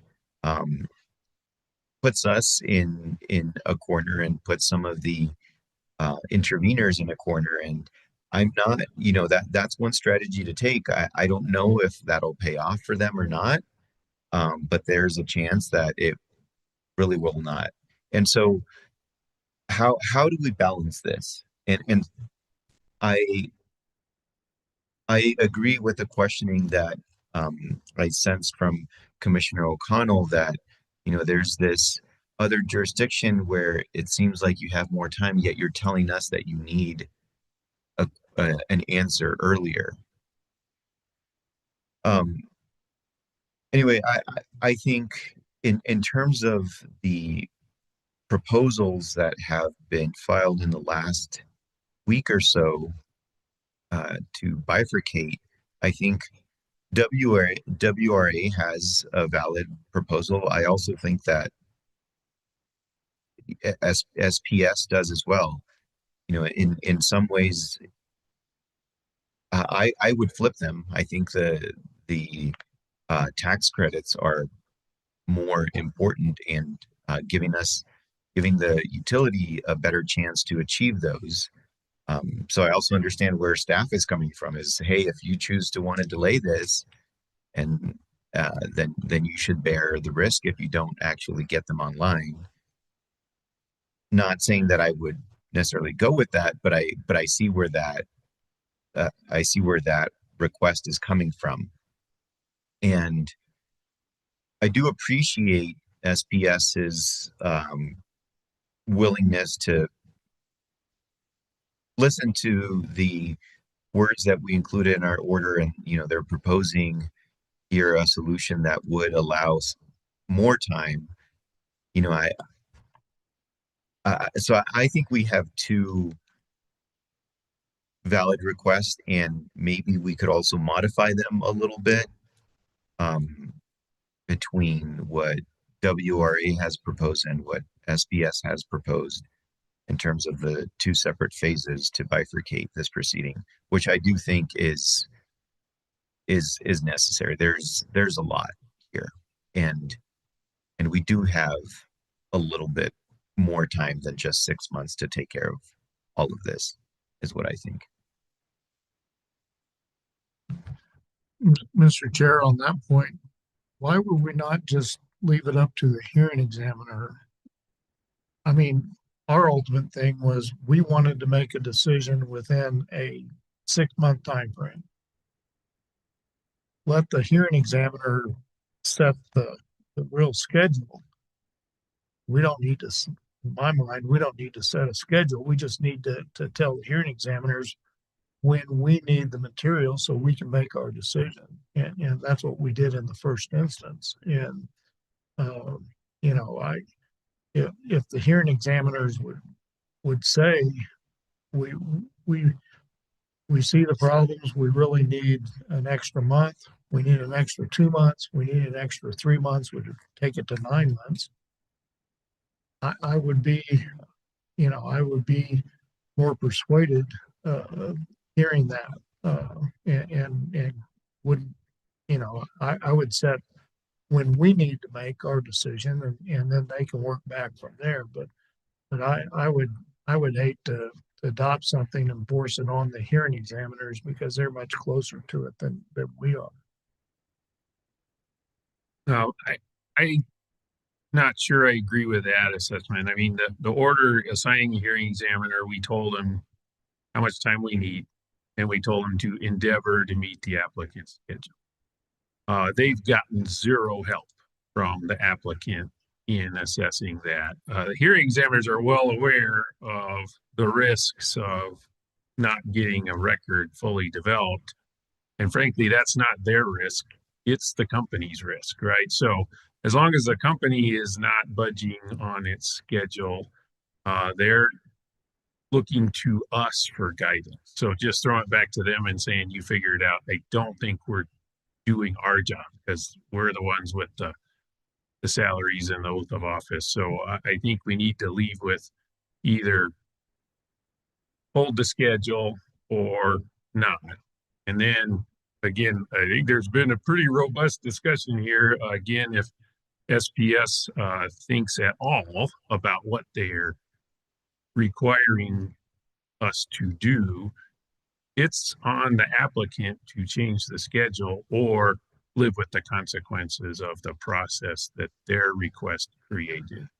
So that's why I'm with, let's come out of here with clear direction to hearing examiners and not leave it on them to figure out how to create the time for the record that's going to be needed to decide all of these requests. And again, SPS has been clear today.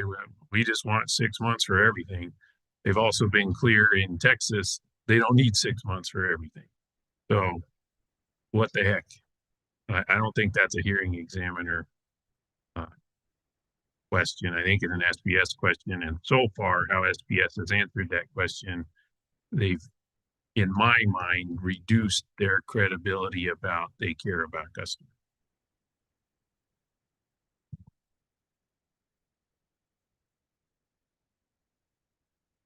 Yeah, and on that, I also think that we should provide some clarity here. I think that it would, for one, it feels like this is in our court right now, and I would hate to kick it back to the hearing examiner and put them in the position to try to figure this out.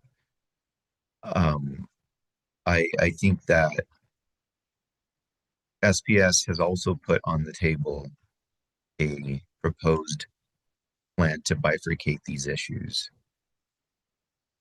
I think it's a valid thing that we should be discussing, as well as what WRA proposed. And so I would rather talk about either of those options than decide today that we need to do all this in 6 months. It, it I don't even know why that's still on the table, but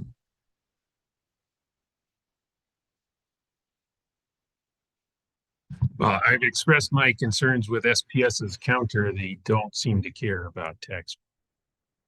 They've told us today that, hey, fluid situation, but we're willing to wait. And, you know, the longer you wait, the longer the window's open for things to change. Yeah. So to me, SPS's counter is not worth considering. The WRA bifurcation is not supported by the applicant. So that's how I end up back at the 6 months and the risk is on the end.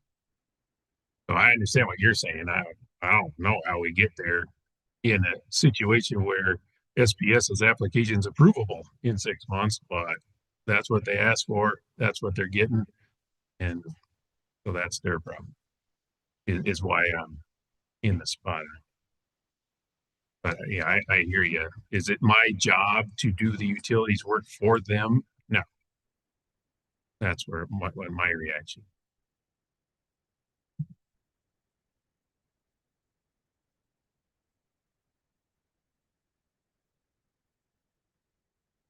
So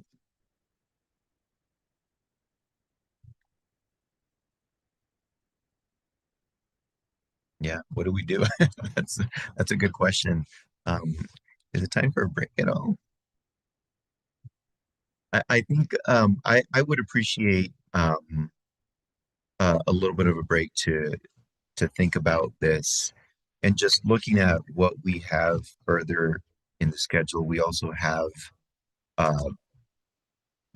Melody Ranch, and then we have a presentation by the Pipeline Safety Bureau, and then the kind of closing. So I just want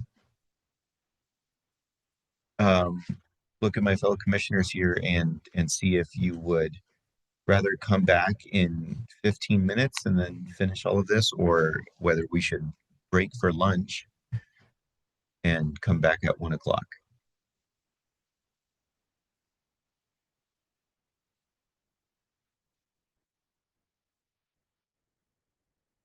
Okay. Then I think at this point we can go ahead and break for lunch, and then we'll come back at 1 o'clock. And yeah, I think that's probably what the best thing to do is for now. So let's be back at 1 o'clock. Thank you.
Okay, my clock says 1 o'clock.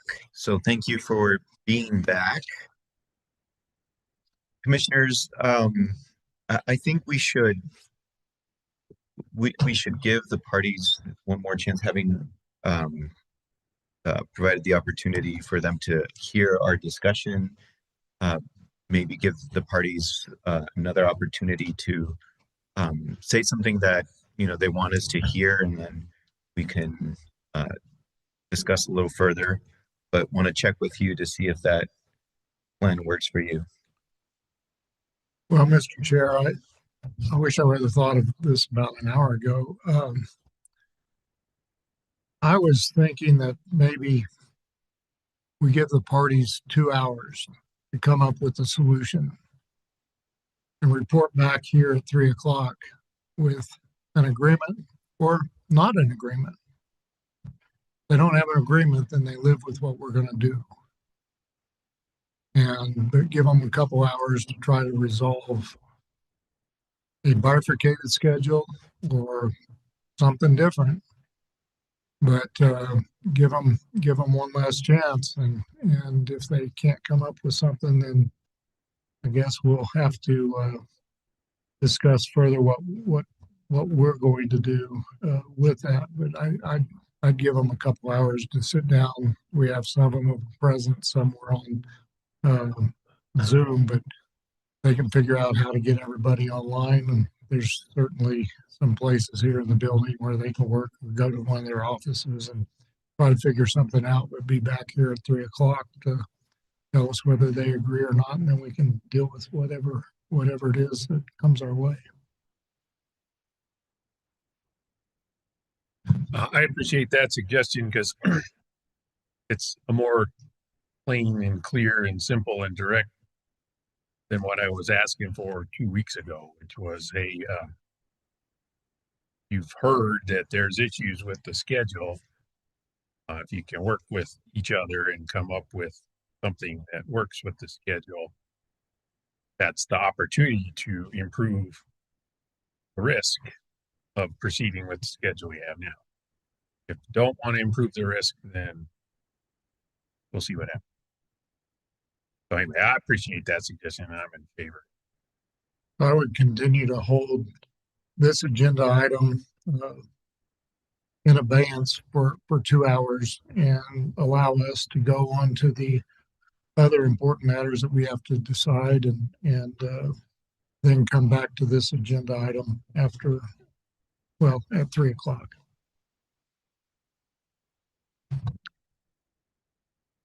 Well, I do. Yeah, this is a different process than we normally have. I think normally the hearing examiner would be dealing with that. I think that's an elegant proposal to hopefully allow an opportunity for agreement on that, and then we could consider it.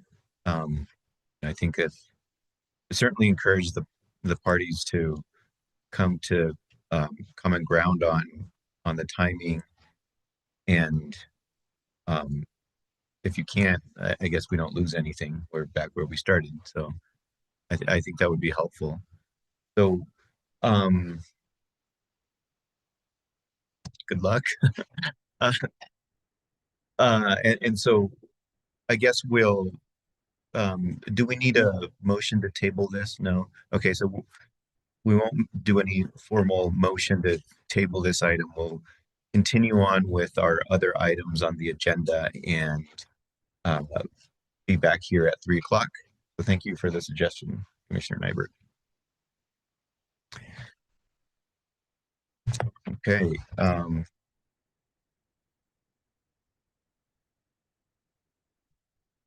So the next item on the agenda is docket number 2554 UT. And this is the Melody Ranch Water Company docket. And I'll turn it over to the General Counsel and Legal Division. Thank you. Good afternoon, Commissioners. The purpose of the discussion item today is the proposed the emergency motion that The legal division filed as well as a proposed order as a result of the executive orders that were recently passed this week. I will pass this time over to Mr. John Krankamp so he can explain the emergency motion and the proposed order, and we'll be here to answer any questions. Thank you. Well, good afternoon, Mr. Chair, Commissioner. I would just state at the outset, I forwarded the Zoom connectivity information to Melody Ranch's counsel. I don't know if he's waiting online. This is an unopposed motion, so that's not probably terribly concerning. But if he is available, I do want to give him a chance. He indicated it was only a possibility he would be here. So he was on earlier is what I'm told.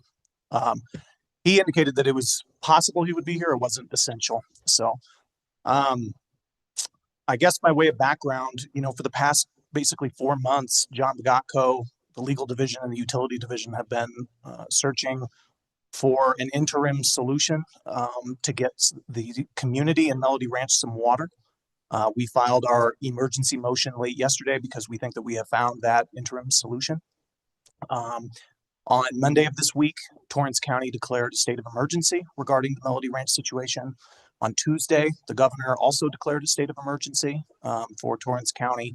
On Wednesday, we then filed our emergency motion after we had a chance to meet with the folks over at the Department of Homeland Security and Emergency Management, as well as the Environment Department.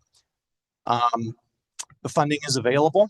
Essentially, the concern that you see outlined in our motion is that if water is hauled and paid for by the state through the Department of Homeland Security and Emergency Management, and Melody Ranch were to essentially charge their commodity charge on that, that would represent sort of a gift to Melody Ranch, potentially in violation, in all likelihood in violation of the anti-donation clause of the state constitution. So we discussed various options to address this throughout the week, and the solution that we landed on late yesterday was to request that you suspend that commodity charge as an interim solution.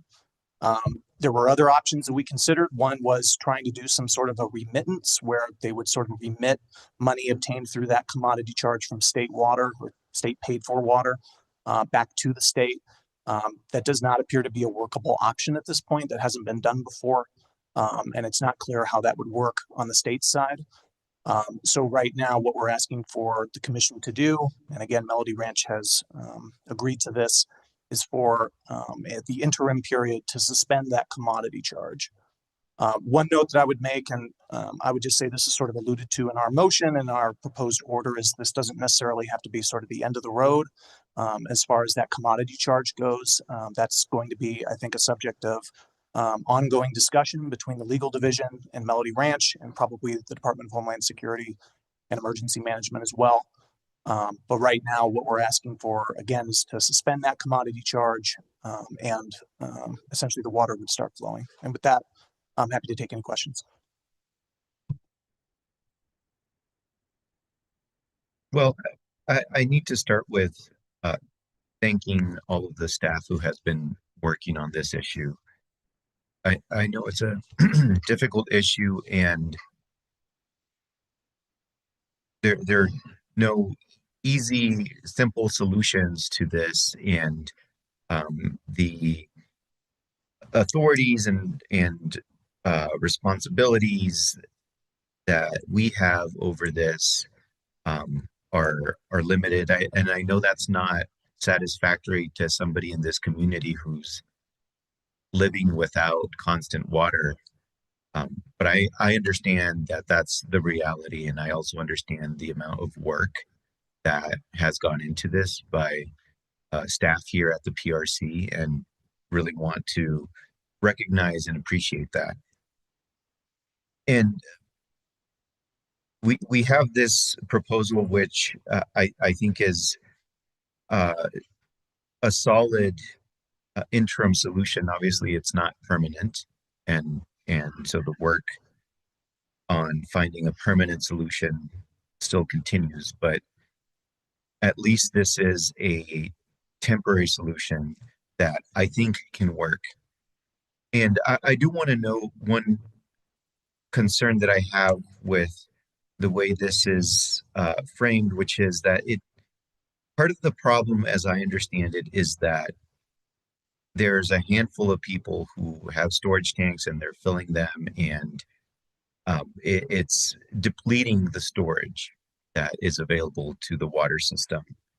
And if we're not charging a volumetric charge, then the incentive for people to conserve or not hoard is just not there.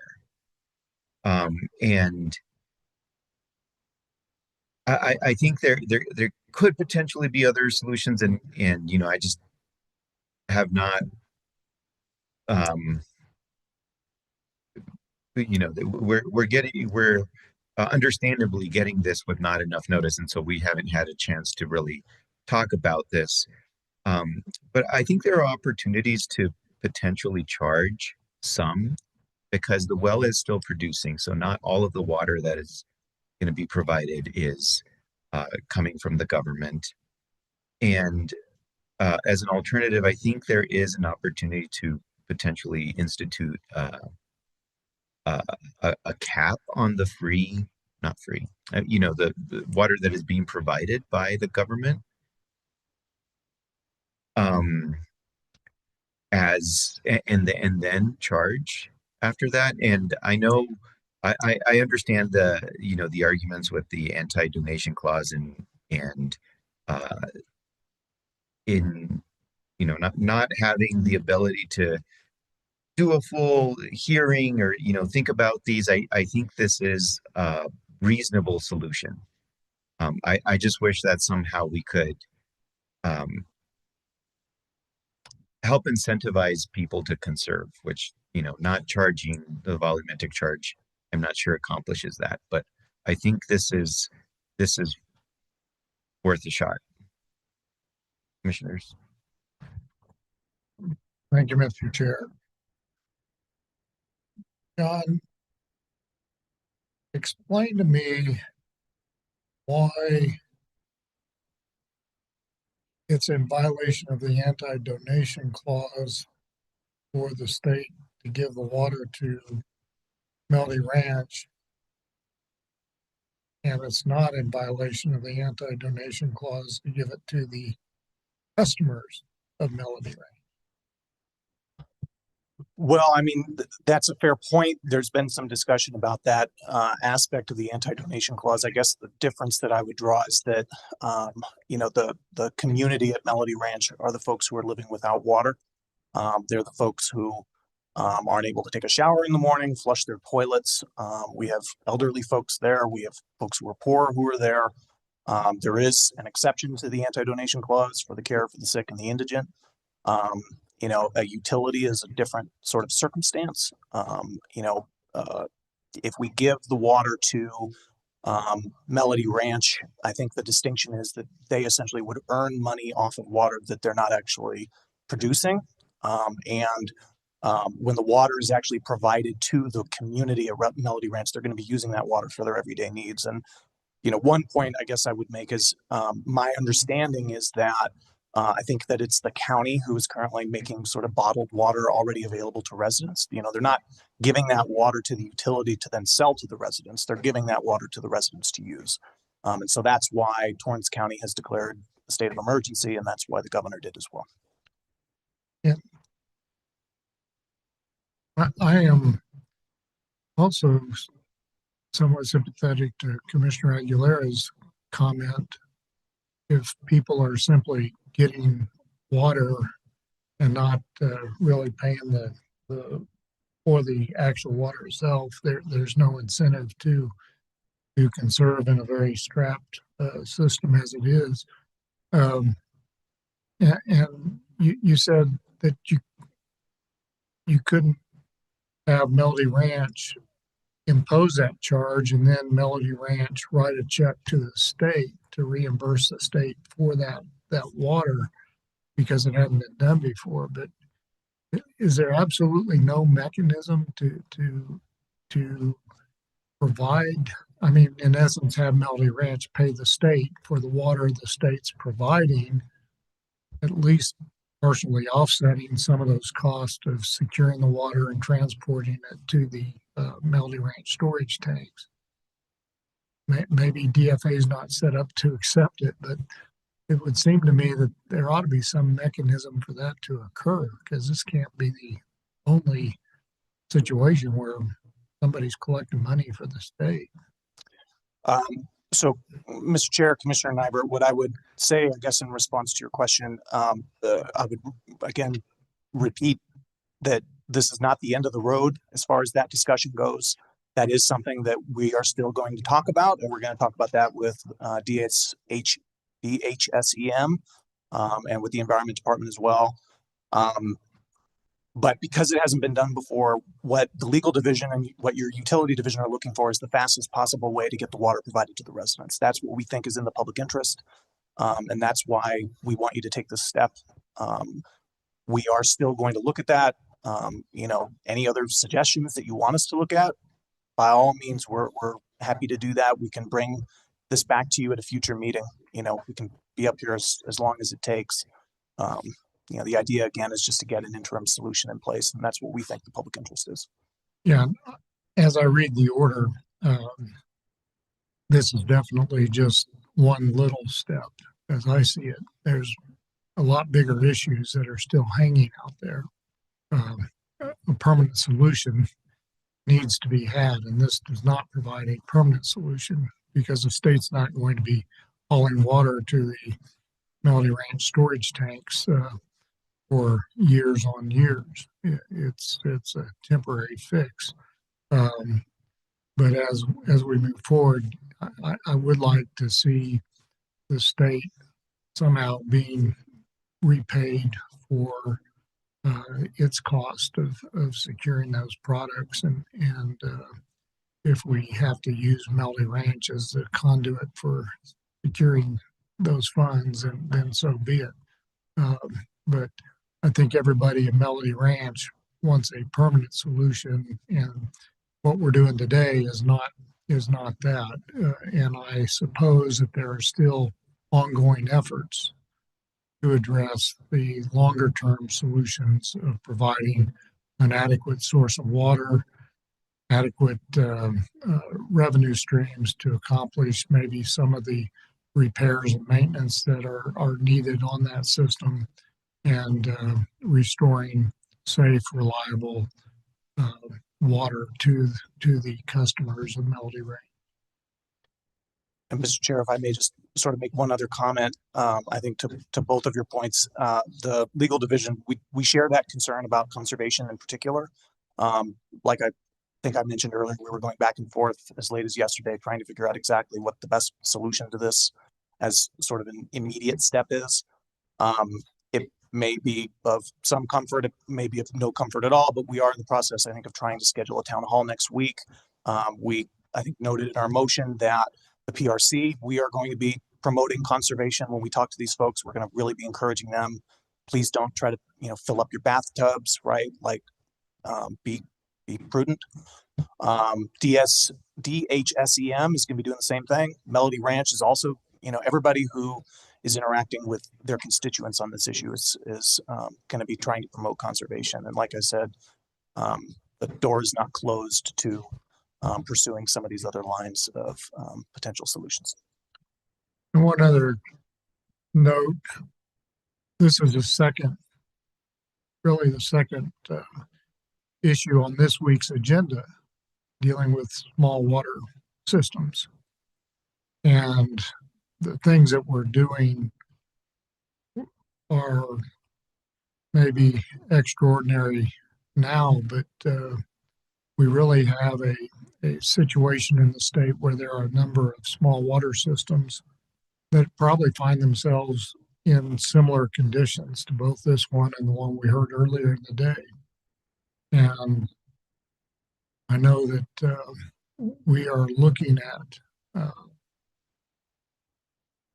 ways to maybe try to detect whether or not those systems are sustainable, whether or not those systems are capable of delivering water to their customers, not only in the short term, but the long term, and finding out what challenges each of them may face, and maybe looking for for avenues of opportunities for them to have sufficient capital on hand to deal with foreseeable maintenance and repair, replacement of wells, replacement of water lines, valves, things that we know will be needed after 40, 50, 60, 70 years.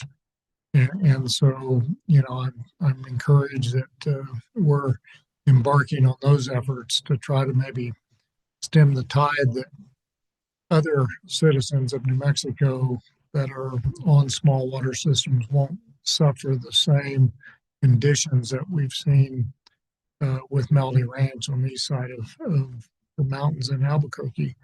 And we know that there are a lot of small water systems in the state. And so I'm pleased that staff is really looking at those, and we may be a little more robust in our review and requirements moving forward than we have in the past. And I appreciate the efforts that we're making in that regard to maybe avoid this in the future. Thank you, Mr. Chair. Yeah, me too, everything that's been asked and answered here. I appreciate this as a multi-step process, and what we're looking at today is get more water available sooner. That's always been the priority here. And then I also know that despite all the work and effort, you still got some more work to do. So want to thank you in advance for what is to come. And then I find myself in the unusual situation of being the nitpicky lawyer guy here. But on the draft order, paragraph 2, we've got executive order. I think it was issued by Lieutenant Governor. Don't know if that meant. I'd be happy to update that before it's filed, should the commission choose to pass this order. And I believe you are correct, Commissioner. Wow. Thank you. I found something before these two gentlemen did. First time in 3 years. You might want to check. It probably ought to still say the governor issued it. Maybe you shouldn't have Luan Grisham, but that order would have to be issued by the governor, I believe. He was the acting governor when it was issued. That's correct. I believe the executive order cites to a provision in the Constitution that allowed because the governor was traveling or unavailable. Right. Yeah, and just to be clear, the order that we're talking about is Exhibit B that was attached to the petition, just for people in the world. Well, thank you for the offer to consider other ideas. I think the one that I would suggest, based on the record, Melody Ranch customers use between 3,000 and 5,000 gallons of water per month, and probably depends on, you know, size of the household and also the time of the year. And so my I guess primary concern is depleting the storage too much, so that to the point where there's not enough pressure and then you can't provide water. And so I think that speaks to people who are using too much. So the idea that I would throw out to consider is, after 5,000 gallons, can there be a volumetric charge to it that is priced at a level that incentivizes people not to consume more than they have to. And this next comment kind of maybe goes to how I've been thinking about what is happening with the water system, and I'm not sure that I'm exactly right, but I think there are people with storage tanks. When the water comes on, those tanks are getting filled, and there's a lot of water coming out of that system, and the Melody Ranch's storage is being depleted. If there alternatively is some kind of solution for those people, so can they have water trucked in directly to those storage tanks and they pay for that? So some way that we incentivize people not to use more than they need. That would be my request for consideration. You consider to or continue to think about this. Mr. Chair, thank you. Staff will absolutely sort of get ourselves together soon and look at what our options might be. And we'll keep you posted, but we will consider that for sure. Mr. Chair, I have one question, maybe an inappropriate question that cannot or should not be answered. Doesn't go to this order, but is there any update that you can share publicly about what the other steps are? We talked about this being just a temporary step.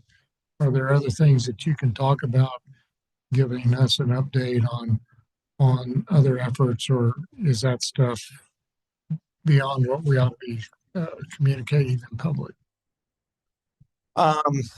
Well, Mr. Chair and Commissioner Nyberg, I guess what I would say is that that would be an excellent question for John Gotko. He is more, I think, informed on sort of a long-term solution on this. I do know that that is actively in development, and we file weekly status reports that talk about that. So we filed one this morning.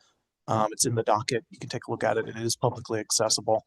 I think the long-term plan is for Melody Ranch to sort of be folded into EMWT, which is a public utility. Beyond that, as far as what the process is, I know that that process is expected to take some time, and that's why we're looking for an interim solution. But beyond that, unfortunately, today I'm not able to give you that update. Anything, I would hate to see this thing drag out for 6 or 7 years like the other agenda item we discussed today, where there's little movement for a long time and waiting for maybe other actions to occur to give the people a long-term solution. And so I hope Mr. Brigado and his team are pursuing a resolution to the long-term issues, not just the temporary Band-Aid that we're doing today, but really the long-term issue of providing reliable, safe drinking water to those residents, not just for the foreseeable future, but for the long-term future. Thank you. And Mr. Chair and Commissioners, I can provide just a tad more context. On October 2nd, the Melody Ranch did file into the record their intent to transfer their water utility to EMWT. There is a due diligence period. EMT is working on that. And so that is moving forward. Like Mr. Krankamp said, it just takes some time on the parties' end. But I know that legal and EMWT and Melody Ranch have been working on that long-term solution. So hopefully I foresee this not taking as long as some other of these cases, and that is in the works. So just wanted to provide that as well. Well, if there's no further discussion, then I would move to adopt the draft order. Let me rephrase. I'll move to adopt the order granting unopposed emergency motion regarding executive order and interim provision of water service. And there's maybe one part that we will look into about whether the governor's name should be there. So with the understanding that that'll be revised. Second. We have a motion and a second. So any other discussion? Commissioner O'Connell? Yes. Commissioner Aguilera? Yes. Commissioner Nyberg? Yes. The motion to approve the lengthily named order with the potential O'Connell fix passes unanimously. Yeah.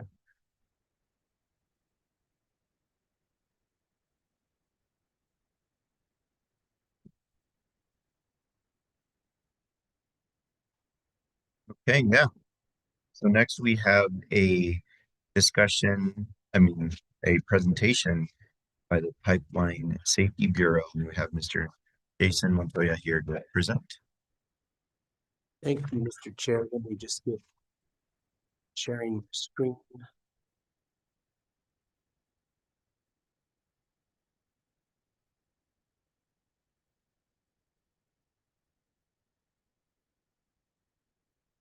I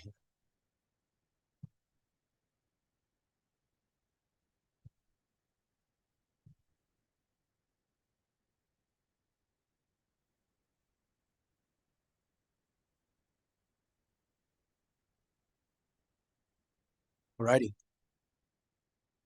Mr. Chairman, Commissioners, good afternoon. I think I need to present for about another hour and a half so you can get the crew back in here. So I'm going to drag this on real slow. However, you're pretty familiar with this format of the presentation. The Pipeline Safety Bureau ghosts and goblins have been busy conducting inspections, investigations, etc. The pipeline inspections for the third quarter consisted of about 34. That puts us right on track to accomplish the inspection person days that we are required to per our grant obligations. So if I broke that down a little bit further, the natural gas days that we are required to accomplish is 688, and we've achieved 613 through the third quarter, about 90% done. And we've already accomplished 103% of the hazardous liquid pipeline days that we were required. So we're right on target. I've challenged my staff to get it done before the holidays so they can spend time at home and enjoy families, because they are out on the road a lot, as you know.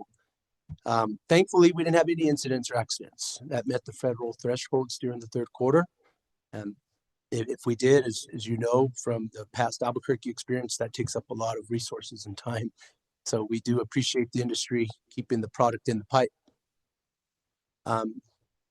Obviously, due to the fiber rollout projects that has now overflowed into Santa Fe, Las Cruces, and the Farmington areas, the number of excavation damages continues to rise, unfortunately. And we are on pace. I think Chairman Aguilera asked me in a presentation before if that's on average. This is going to be a record-setting year. I mean, we're on pace to get about 3,500 damages reported. And that's actually reported, right? We do know there are some alleged violators, stakeholders that are still trying to just work a deal out with the utility companies. And so our staff are patrolling these projects, unannounced, unscheduled site safety checks, if you will. I think it's been very effective. And we have trained about 117 people during the third quarter. Most of that training is for how to comply with the New Mexico excavation law and procedures. What are the Pipeline Safety Bureau's Public Regulation Commission's expectations? And the online class attendance is 55. As I mentioned in the second quarter report, that number is going to start to grow as we issue notice of probable violation letters, which mandates online training. And so that obviously you can see 55 of the 62 are from the third quarter. And that's why our letters are catching up with the investigations and the inspections. I'll pause here if there are any questions on this slide. Just some other milestones that I'd like to just share with you. Thankfully, the federal freeze has not impacted pipeline safety. I think we're pretty essential, so that's going to continue. The damage prevention program received an Achieves for the 10th consecutive year. I think that's been going on since 2015, 2016, when PHMSA determined if states are adequate or inadequate, and it actually affects their ability to apply for 2 of our 4 federal grants, the State Damage Prevention Grant and the One Call Grant. So maintaining the Achieves is a requirement for state programs. We had 8 staff, I like the word survived, the 1-year probationary period, because that's really what it is, right? So kind of, thankfully, the workforce has been great to us as we backfilled these new positions and vacant positions. We were very fortunate to get people with the qualifications and ideal candidates during the interview process. So they didn't have a problem with it, honestly. They had industry experience and fit right in. We have a great team. I'm pretty excited about that. I'm happy to announce 2 of our new inspectors have become qualified natural gas lead inspectors. They've met all of the obligations of the core classes out in Oklahoma City. They've successfully passed all of those 8 or 9 core classes, and that's Melissa Chavez and Nick Felix. So kudos to them. That's definitely a commitment, as you can imagine. That's 8 weeks of classroom instructor-led training and a 50-question 2-hour test at the end that you have to actually pass. And one is a prerequisite to the next. So if you don't end up passing the first, everything just kind of gets pushed out on the calendar. So we're very thankful for that. We did welcome 2 new members, Rafat Khan, an engineering graduate, and also Hamid, a pipeline safety inspector. Those are the working titles. They're obviously in the pipeline safety program, but we're pretty excited to, and I'm pretty excited to have more engineers join our group.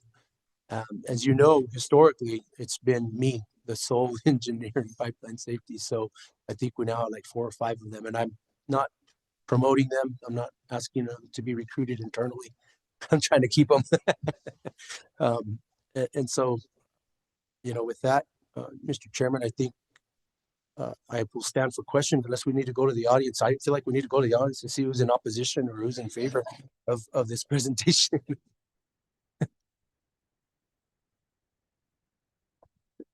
I just want to say one of your folks not only survived the year, succeeded, right? So that was this, Josie was one of those folks in that. Thank you for recognizing her earlier. Appreciate that. Yeah. So, well, thank you for bringing forward the nomination.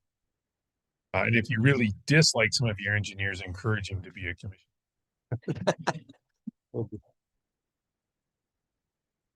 But yeah, so anyway, you come in here every quarter. We've gotten used to this presentation, so that's why you're not getting as many questions from me, but appreciate the work you and your team does out there in the wilds of New Mexico. Mr. Chairman, Commissioner, I do want to thank you all for the time that we've spent recently talking about rules and PSB matters and our internal procedures. I really appreciated getting a deep dive into the weeds of how our daily operation goes, and you can see we are by default busy. There's really no choice. I think Joya and I spoke earlier this week, and we just got to get the job done, no matter what it takes. That's what we do. Well, thank you for the presentation, and more importantly, thank you for the work that your team does.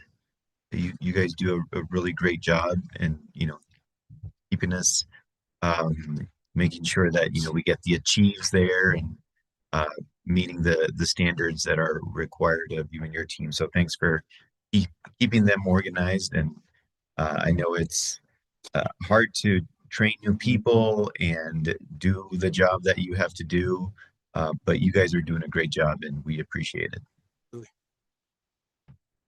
Mr. Chair, I do have a couple of questions. Of the incidents that get reported, are most of those the incidents in like urban areas where they're putting in a line, they're hitting a sewer line, they're hitting a water line, whatever, or are they out in the rural parts where they're encountering maybe high pressure gas lines or other significant things that would cause, I'd say catastrophic, but certainly a lot more damage? Mr. Chairman, Commissioner Nyberg, thank you for that question.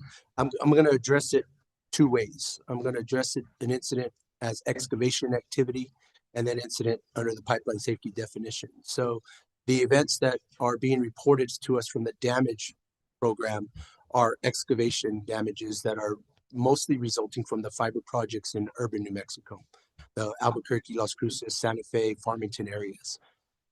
The pipeline safety incidents have to meet a certain threshold by definition, which means the repair or restoration cost exceeds about $120,000. Hospitalization, injury, fatality, significant damage to property, or as deemed necessary by the pipeline operator. That then results in a reportable incident under the federal regulations, the Gas Act, Pipeline Safety Gas Act. That's where we go and deploy a crew from the Pipeline Safety Program to conduct the investigation. The damage investigations are being conducted on behalf of damage prevention staff, Josie, for example, and her staff. She's the supervisor, and we have those kind of spaced throughout the New Mexico and geographic areas in 7 different regions. And so they have the ability to immediately deploy upon report. Depending on how many damages have been reported, I'll tell you, for example, Wednesday, we had 29 damages reported throughout the state of New Mexico. That's a lot for just 7 people to try to get, and commute. As you know, New Mexico is rural. And so trying to get from Albuquerque to Estancia and then back and doing all the other damages, it can be complicated at times. So we do have to make a executive decision, an educated decision on which ones to deploy to. So we do try to prioritize critical infrastructure such as power, fiber, gas, water, sewer. You had over 2,000 incidents this year on your screen earlier. About how many of those involve the second category of damages that you were talking about that had to be reported under the federal standards? Mr. Chairman, Commissioner Numbert, that's 100% of the damages reported. So there was one row. I can bring it back up.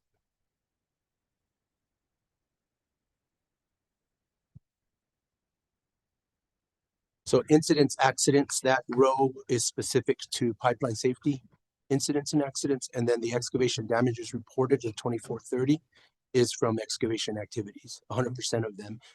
None of those have met the thresholds that I just shared with you to be federally reportable, which would have resulted in an investigation on behalf of myself plus probably one other colleague.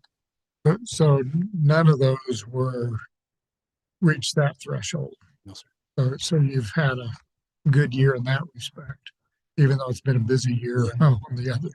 Mr. Chairman and Commissioner Nybert, unfortunately, there's these things called backhoes. Those are the best line locators in the world. They're finding everything that's underground that's not marked. Yeah, so, I told you there was one beside my house Monday that intersected a water line. Mr. Chairman and Commissioner Nybert, I will share with you that the city of Albuquerque has the authority to issue stop work orders, and they did. And that was recently lifted in July 14th. Actually, all the company subcontractors were allowed to go back to work. And we have seen a downward trend in the number of damages since that stop work order was lifted.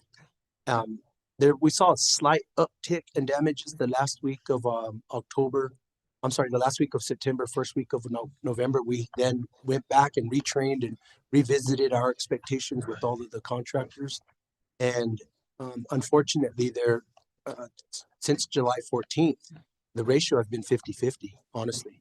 When I look at the data, 50% of the damages have been the utility company's fault, and 50% of the damages have been the contractors at fault, which leads me to believe they're either careless or avoidable on behalf of the contractors.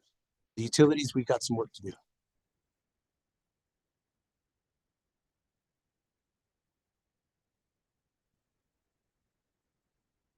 Thank you again for the presentation.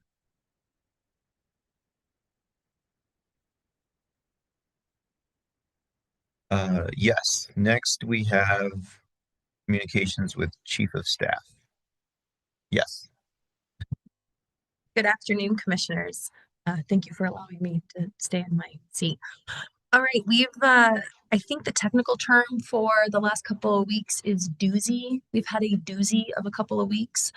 So just bringing you up to speed on a lot of things that are happening. First, the PRC has been scheduled for a hearing in front of the Legislative Finance Committee that is happening November 17th. So our excellent team is working on preparing for that, and you all should have it on your calendar. Our executive team should have it on their calendar. Anyone who wants to come with a big foam finger and go PRC signs are welcome to join us on the 17th. Next, speaking of small water systems, Commissioner Nybert, I believe you touched on this already in your comments with the Melody Ranch.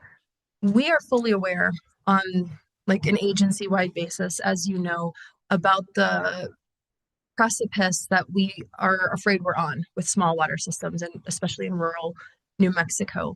We do have some new resources that at this time last year we might not have had to address this, and that includes our compliance officer, who is a new addition in one of those expansion positions She has already been assigned to start gathering some risk points. I have also reached out to in various times, but also earlier this morning to officially pull together a PRC multi-divisional task force to look at these issues, because there's kind of two large issues as I've been looking at it that I see. One is we have annual reports from many small water systems, and that's great. We can start there because let's start with what we know. There's also inevitably the systems that haven't been reporting either because they don't know they should be reporting or because they choose not to report.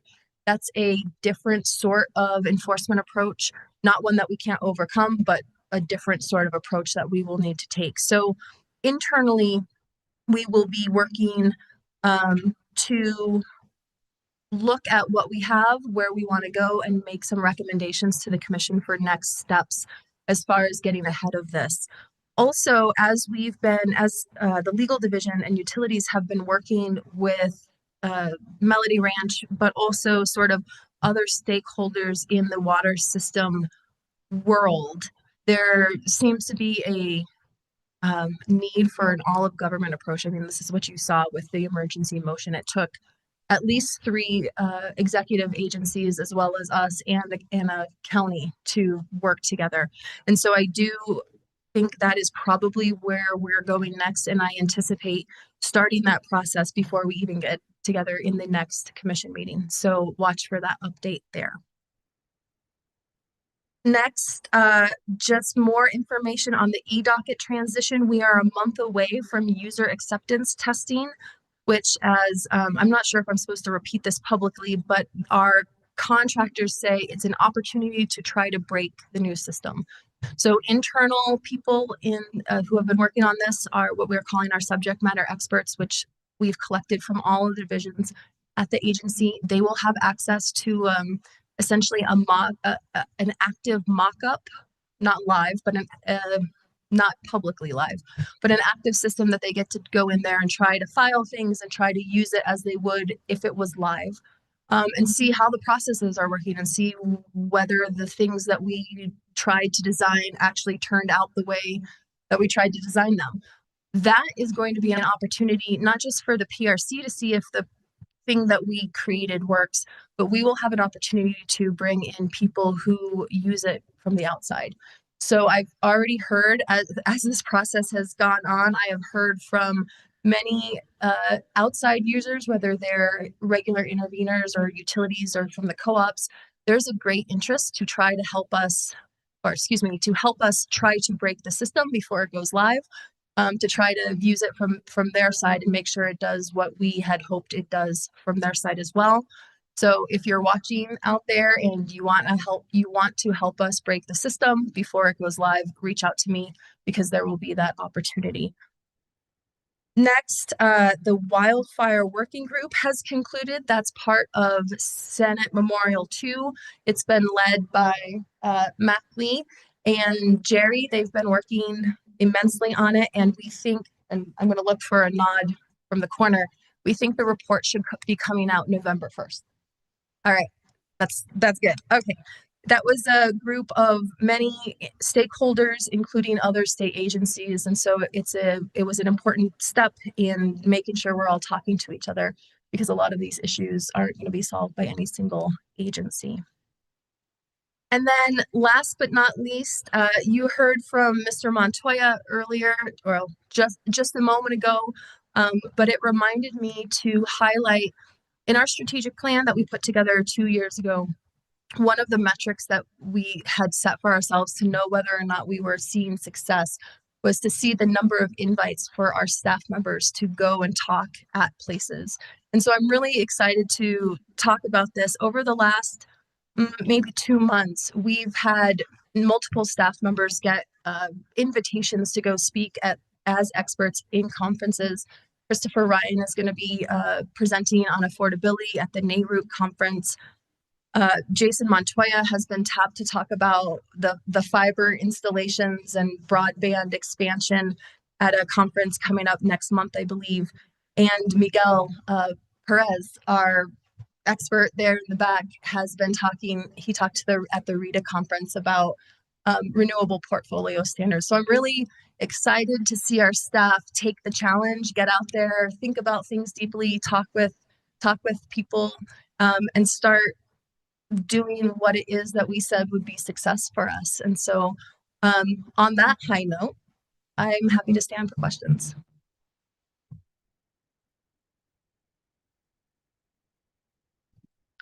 Well, thank you for there. That definitely is a doozy. So thank you for those updates. With respect to the water issue, I think we all see it coming, right? The same issues that we've been dealing with this week on the agenda, unfortunately, are not going to go away. So I appreciate the proactiveness in making sure that we have our ducks in a row, so to speak, and wondering whether it would be helpful to have a commissioner leading some of that. Just kind of like we do, we separate topics sometimes and have a lead. And I think it probably would be helpful. I know there will be recommendations, but I've also been thinking about this. And it seems like we will want to facilitate the opportunity for these water systems to know what the health of their system is. And because I think that's the first step. If you're not checking, then you're not going to know that there is a problem and you're not going to be able to fix it proactively.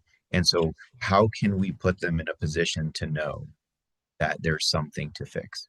So that's kind of the focus that I would have. I think, as we're reaching out to these small water systems, I also think it's important to build a relationship with them and not scare them, right? Like, hey, the regulator's coming after you.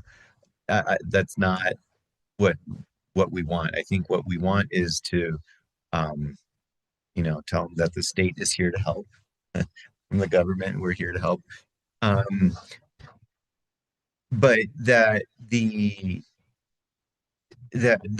we want to help them, put them in that position. So not threaten them because they haven't filed their annual report, right? So just building a relationship with them is I think what is important to me.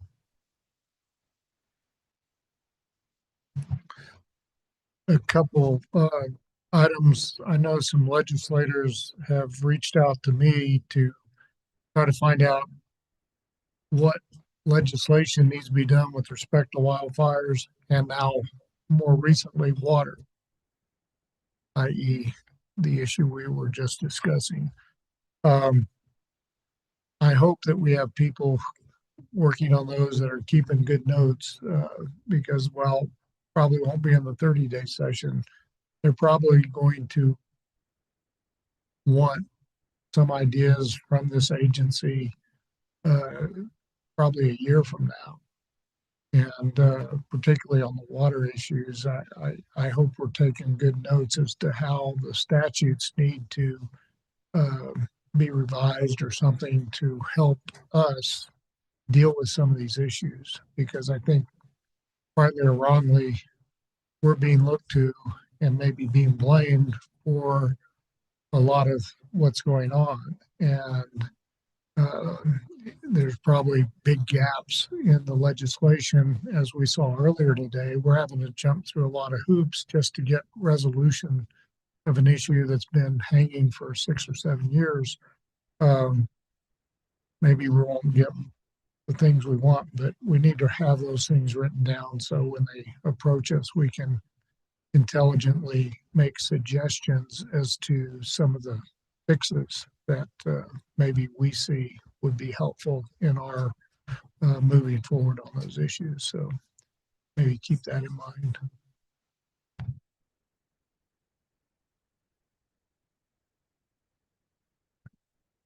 Well, thank you. If there's nothing else, we could move on to communications with commissioners.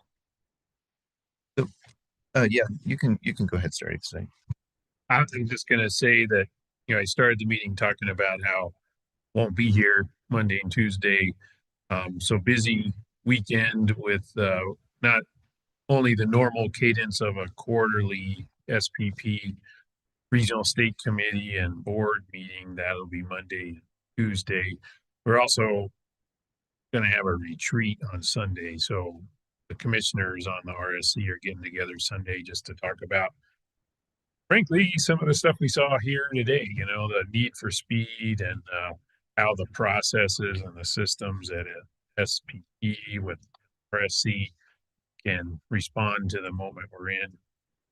So very much looking forward to that. And then I've asked Commissioner Nybert to accompany me because this will be almost my swan song with the RSC, because I'm going to step down and ask Commissioner Nybert to be on it, which I think is a good solution because he lives in the SPP footprint. And then having been a legislator, I know you still get phone calls from the folks who can't turn their lights on because they're not enough resources.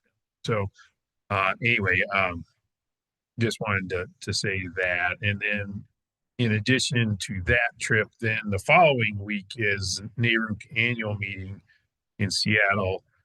Christopher Ryan's going to be there on a panel Sunday. I don't get there till Sunday afternoon, so unfortunately I'm going to miss that. But got a Western Conference meeting Monday afternoon. So most of there's those meetings that don't have a lot of business in them, but we'll try to update what's going on with conference planning for the event on Tamaya in spring. And then on Tuesday afternoon, I'm going to moderate a panel for the Energy Resource and Environment Committee on geothermal energy. So funny, that's another thing that's emerging in New Mexico, comes out of the state legislature. There was a geothermal working group. I talked to a member of that team just a couple of weeks ago before I got this invitation to moderate the panel, and there's quite a bit going on in New Mexico on development of geothermal energy, the second generation of that resource. So anyway, we're working to try to get a presentation at an open meeting here in the future just to talk about what has grown out of the legislation. And then meanwhile, I'll go to Seattle and hear from some of the companies developing that resource at that meeting. So we've got next 2 weeks is gas merger hearing and 2 trips. So it's kind of a busy couple. What Commissioner O'Connell said, I'll be attending both of those meetings as well. I will be on a panel in Seattle regarding the issue of ethics of the commission. So I'll be addressing some of those issues. And also, I want to thank all of the staff, and particularly our chief of staff, who is putting together our program in December, which is the continuing education program that we will host on a variety of issues, and a lot of our folks are engaged in the leadership of that, and also chairing panels and being speakers on a variety of topics. So there'll be a lot of PRC representation in our own program that will occur on the 1st and 2nd of December.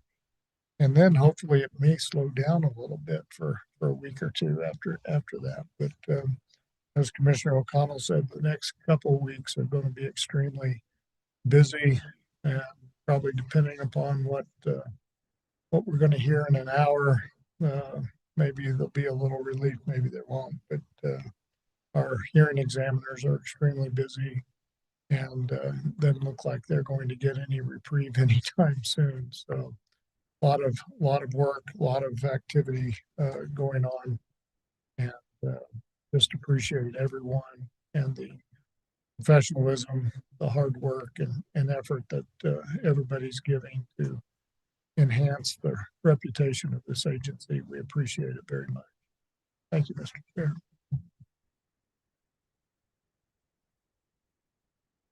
I will also be at the NARU conference in a couple of weeks. And I don't have the same trip that you guys have. So I will be around next week and be signed on to the hearing. So I wanted to talk about a couple of uh, more procedural things.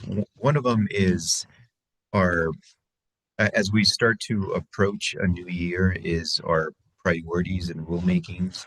And so the General Counsel's office sent us recently an updated list of our rulemakings, and I've also heard in some of these meetings that there's rulemaking fatigue, and so I think it'll be good for us to sit down at one of our future meetings. I'm thinking the December meeting, to make sure we still have our priorities in order and make any changes as we see fit. And I think it'll be a good opportunity to start again in the new year, start fresh and knowing what our priorities are.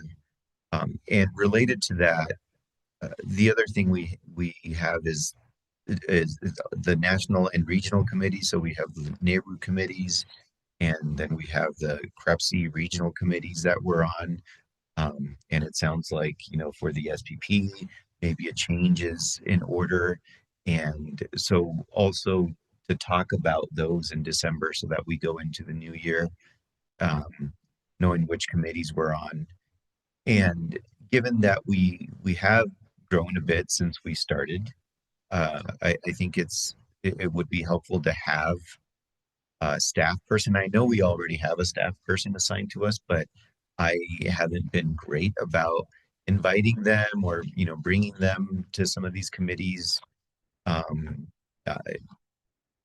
Partially because I know they have other things going on, and so have been doing most of that myself. But I could use the help, and I know it's also beneficial to staff. So I was thinking for this one, we used to have the utilities division help us with the committees. And so that's one thing to consider, is to continue doing that. But I think now that we have the Office of Technical Analysis and Policy, that could be, and they're likely ones that will be helping us with some of these committees. Maybe we can have Agatha's group help us coordinate what we're going to be on. And so we have 2 meetings scheduled for December, I think. I'm not mistaken. And I was thinking just the second meeting, the one before the Christmas break, where we can figure that out. Yeah, I think that's a great suggestion, and I also wholeheartedly support the idea of this time through. Let's look at the list with staff assignments in addition to, for example, the RSC model. There's another committee called Cost Allocation Working Group, and that's a staff person from every utility commission. As that model gets repeated out west for things like Markets Plus, I'd expect there will be more opportunities like that. And then, one of the things Christopher Ryan is doing Sunday morning is Sunday is kind of staff committee day at neighborhood meetings. I expect he won't just survive in that environment. He'll thrive, and he'll come back and say, gee, more of us should be going to this. So there's lots of opportunities for us to enhance the work we do by giving people a broader view of what's going on and connection to their peers, because just commissioners, we get that support group, but I think our staff could probably use that also, having people in other states that are dealing with the same types of things. So anyway, I think that's a great idea. Okay, so my recommendation is, for now, if there's some regional, more external group or committee that you need help with, send that to Agatha, and I don't know if she's here. She is probably listening online, but I'll also reach out to her, and that way she can put it all put it all together, and then from there we can have the framework to be able to divvy up our responsibilities. Great. Yeah, so we asked parties to come back at 3 and it's 2:05, so yeah, I guess I would yeah. Mr. Chair, I would move that we go into recess until 3 o'clock. I'll second. I'm opposed. To a vote. You can probably stay here. I'm gonna stay here by myself. Mr. Nyberg, Yeah, Mr. Aguilar, Yes. Mr. O'Connell. say no. Yes. All right, so we'll be Enthusiastic, yes. back at 3. We go.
Okay, so we'll be back now from our recess and continue with the docket number 2566 UT. So wish you good luck. I'd like to maybe invite, I don't know if there's a spokesperson for the group that went out. Would invite you to come up and provide any update. Thank you. And I'm Dana Hardy, counsel for SPS, and we appreciate the commission's consideration and giving us an opportunity and time to try to work this out. Sometimes having an imminent deadline really helps. So we have reached a proposal, and I wanted to provide that to the commission. What we have agreed on is that we could push out the schedule by 6 weeks. The parties agree that we would have a technical conference on the Gaines facility in November, because that really is the facility for which SPS does need expedited approval to the extent possible. And then we would have a settlement meeting in Santa Fe in person on Gaines the week of or on December 10th. We would like to be able to, if the commission would be agreeable, if we reach a stipulation, to submit the stipulation directly to the commission for consideration on Gaines. And then the other matters, if there's no stipulation, would be heard at a hearing in late January. We've talked about January 26th with a rebuttal testimony deadline of January 12th and testimony of the parties on December 19th. And we would also propose that on December 19th, if we reach a stipulation on Gaines, that we would provide that at that time. So it would be the parties' testimony and the stipulation on December 19th. And I think we've also agreed that SPS could have 5 business days turnaround on discovery instead of the 3 that we're currently working under, which we very much appreciate it. And I know. and a final order no later than May 7th, 2026. Although that's a Wednesday. So that in theory, you could do it the Thursday before, or obviously you could set it on May 8th too.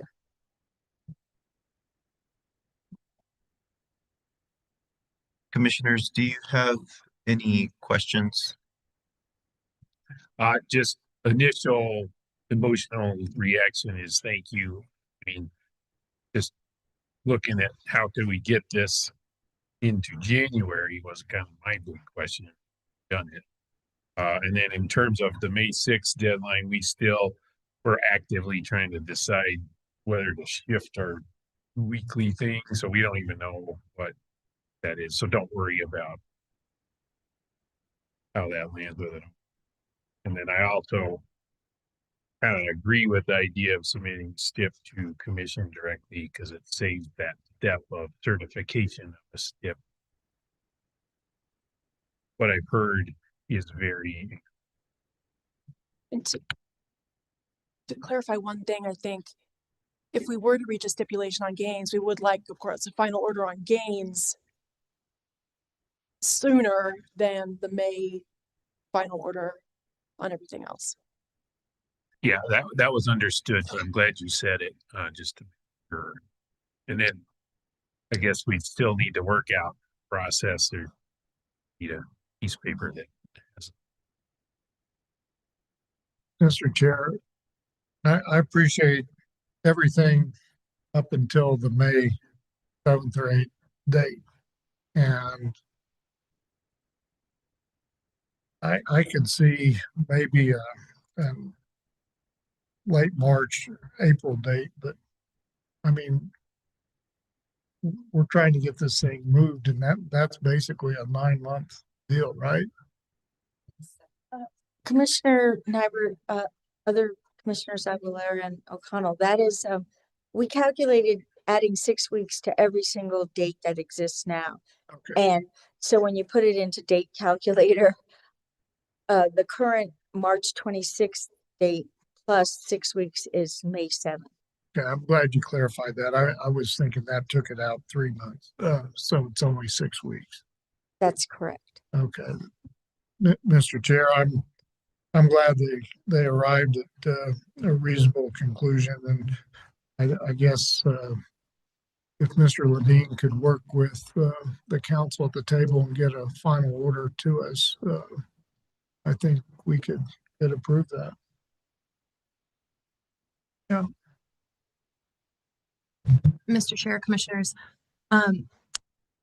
speaking on as staff, agency staff, including the hearing examiners. The hearing examiners often carry more than a single case, and so my concern with the order or the proposal that has been presented to you to make a decision on would be putting those dates in an order from you to the hearing examiner. I just want to raise that as an issue as you're considering what your order looks like.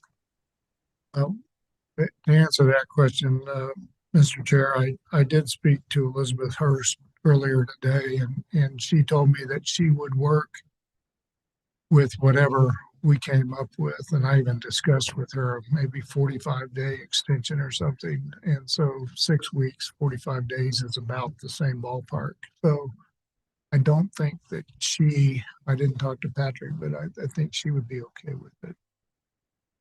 You'd have to look at her schedule, but. Well, I was going to suggest, because we've got already delegated this case to hearing examiner, that if you can codify these dates in a piece of paper or send it to the hearing examiner, then the guidance we give the hearing examiner is this looks like a process could work, might need to tweak, move dates a couple days left or right. But other than that, the guidance we could give them is, this sounds like a reasonable way to proceed with this case. Please check these dates and change the procedural schedule, because it's in hearing examiner's ability to change procedural schedule. Maybe just a procedural issue, maybe get counsel to come up with a proposed final order. We could run it by the hearing examiners before we enter it, but that way we could get their input. We have to change a few dates here. Yeah, I was just trying to be cognizant of the fact that as things stand, testimony is due next Friday. So how do we effectuate that when we've already delegated the authority to hearing? Seems like opportunity. Yeah, let's see what our council, if you have any feedback. I just have a few questions for clarification. So this proposal would be to rescind the current procedural schedule and SSO, is that correct? Yes. Okay. And then you mentioned for the January testimony dates that would cover other matters. I interpreted that to be not gains. So if we reach a stipulation on gains, that would be, treated separately. But if we don't, the testimony would involve all matters, including. So if a stipulation is not reached, SPS is comfortable with a decision on gains in early May. That would be the result. Yes. I mean, we're hoping a stipulation would be reached.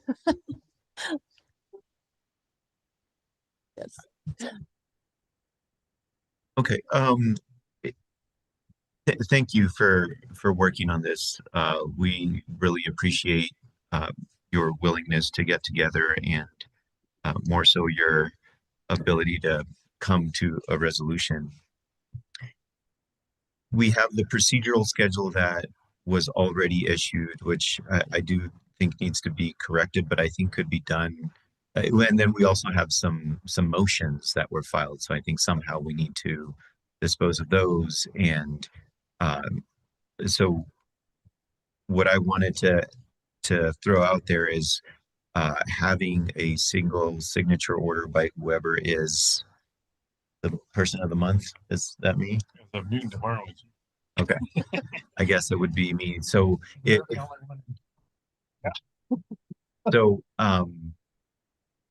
Mr. Lundin, do you think it would work to have the parties file this tonight, tomorrow, and then we can accept that and also handle whatever procedural things we need to with the motions be a single signature order. Chairman, I think it's probably more efficient if we allow them to skip that step of filing this, since we've had this, discussion here at the open meeting. I think we kind of know the parameters of their request and we can grant that. I think as long as we all are on the same page about them. I don't know if you wrote them down. I did take notes, and I can also, in conferring with, obviously, you and the hearing examiners, I can also confer with the parties on a purely well, I guess I'll copy all the parties so it's not ex parte. But I can just make sure that we got the points right that they were asking for. Does that sound like a workable solution? Okay. Okay, so that's excellent. Thank you again for coming together. We really appreciate it. So do we need a motion approving their settlement or their stipulation? What do you want it called?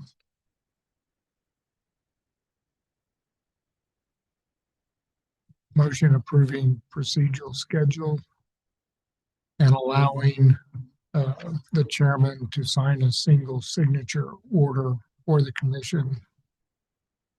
This is not my area of expertise, but I would suggest a motion authorizing the chairman to issue the procedural order with the discussed dates and parameters. Then that would be my motion. So, well, okay. So we have a motion and I will second. I was just given Mr.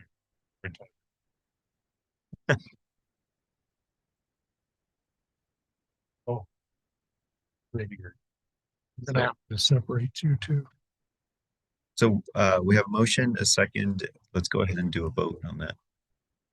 Mr. Nyberg, Yes. Mr. Aguilar, Yes. Mr. O'Connell.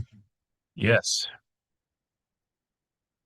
The motion passes unanimously. I'm not quite sure exactly what the motion said, but it's on YouTube. Giving me a hard time over here, but Hey, Mr. Lundin has the language. Yes, that motion passed. All right, now it's time for happy hour. Thank you again. And so we have no more matters of business for today's agenda, so we'll go ahead and adjourn.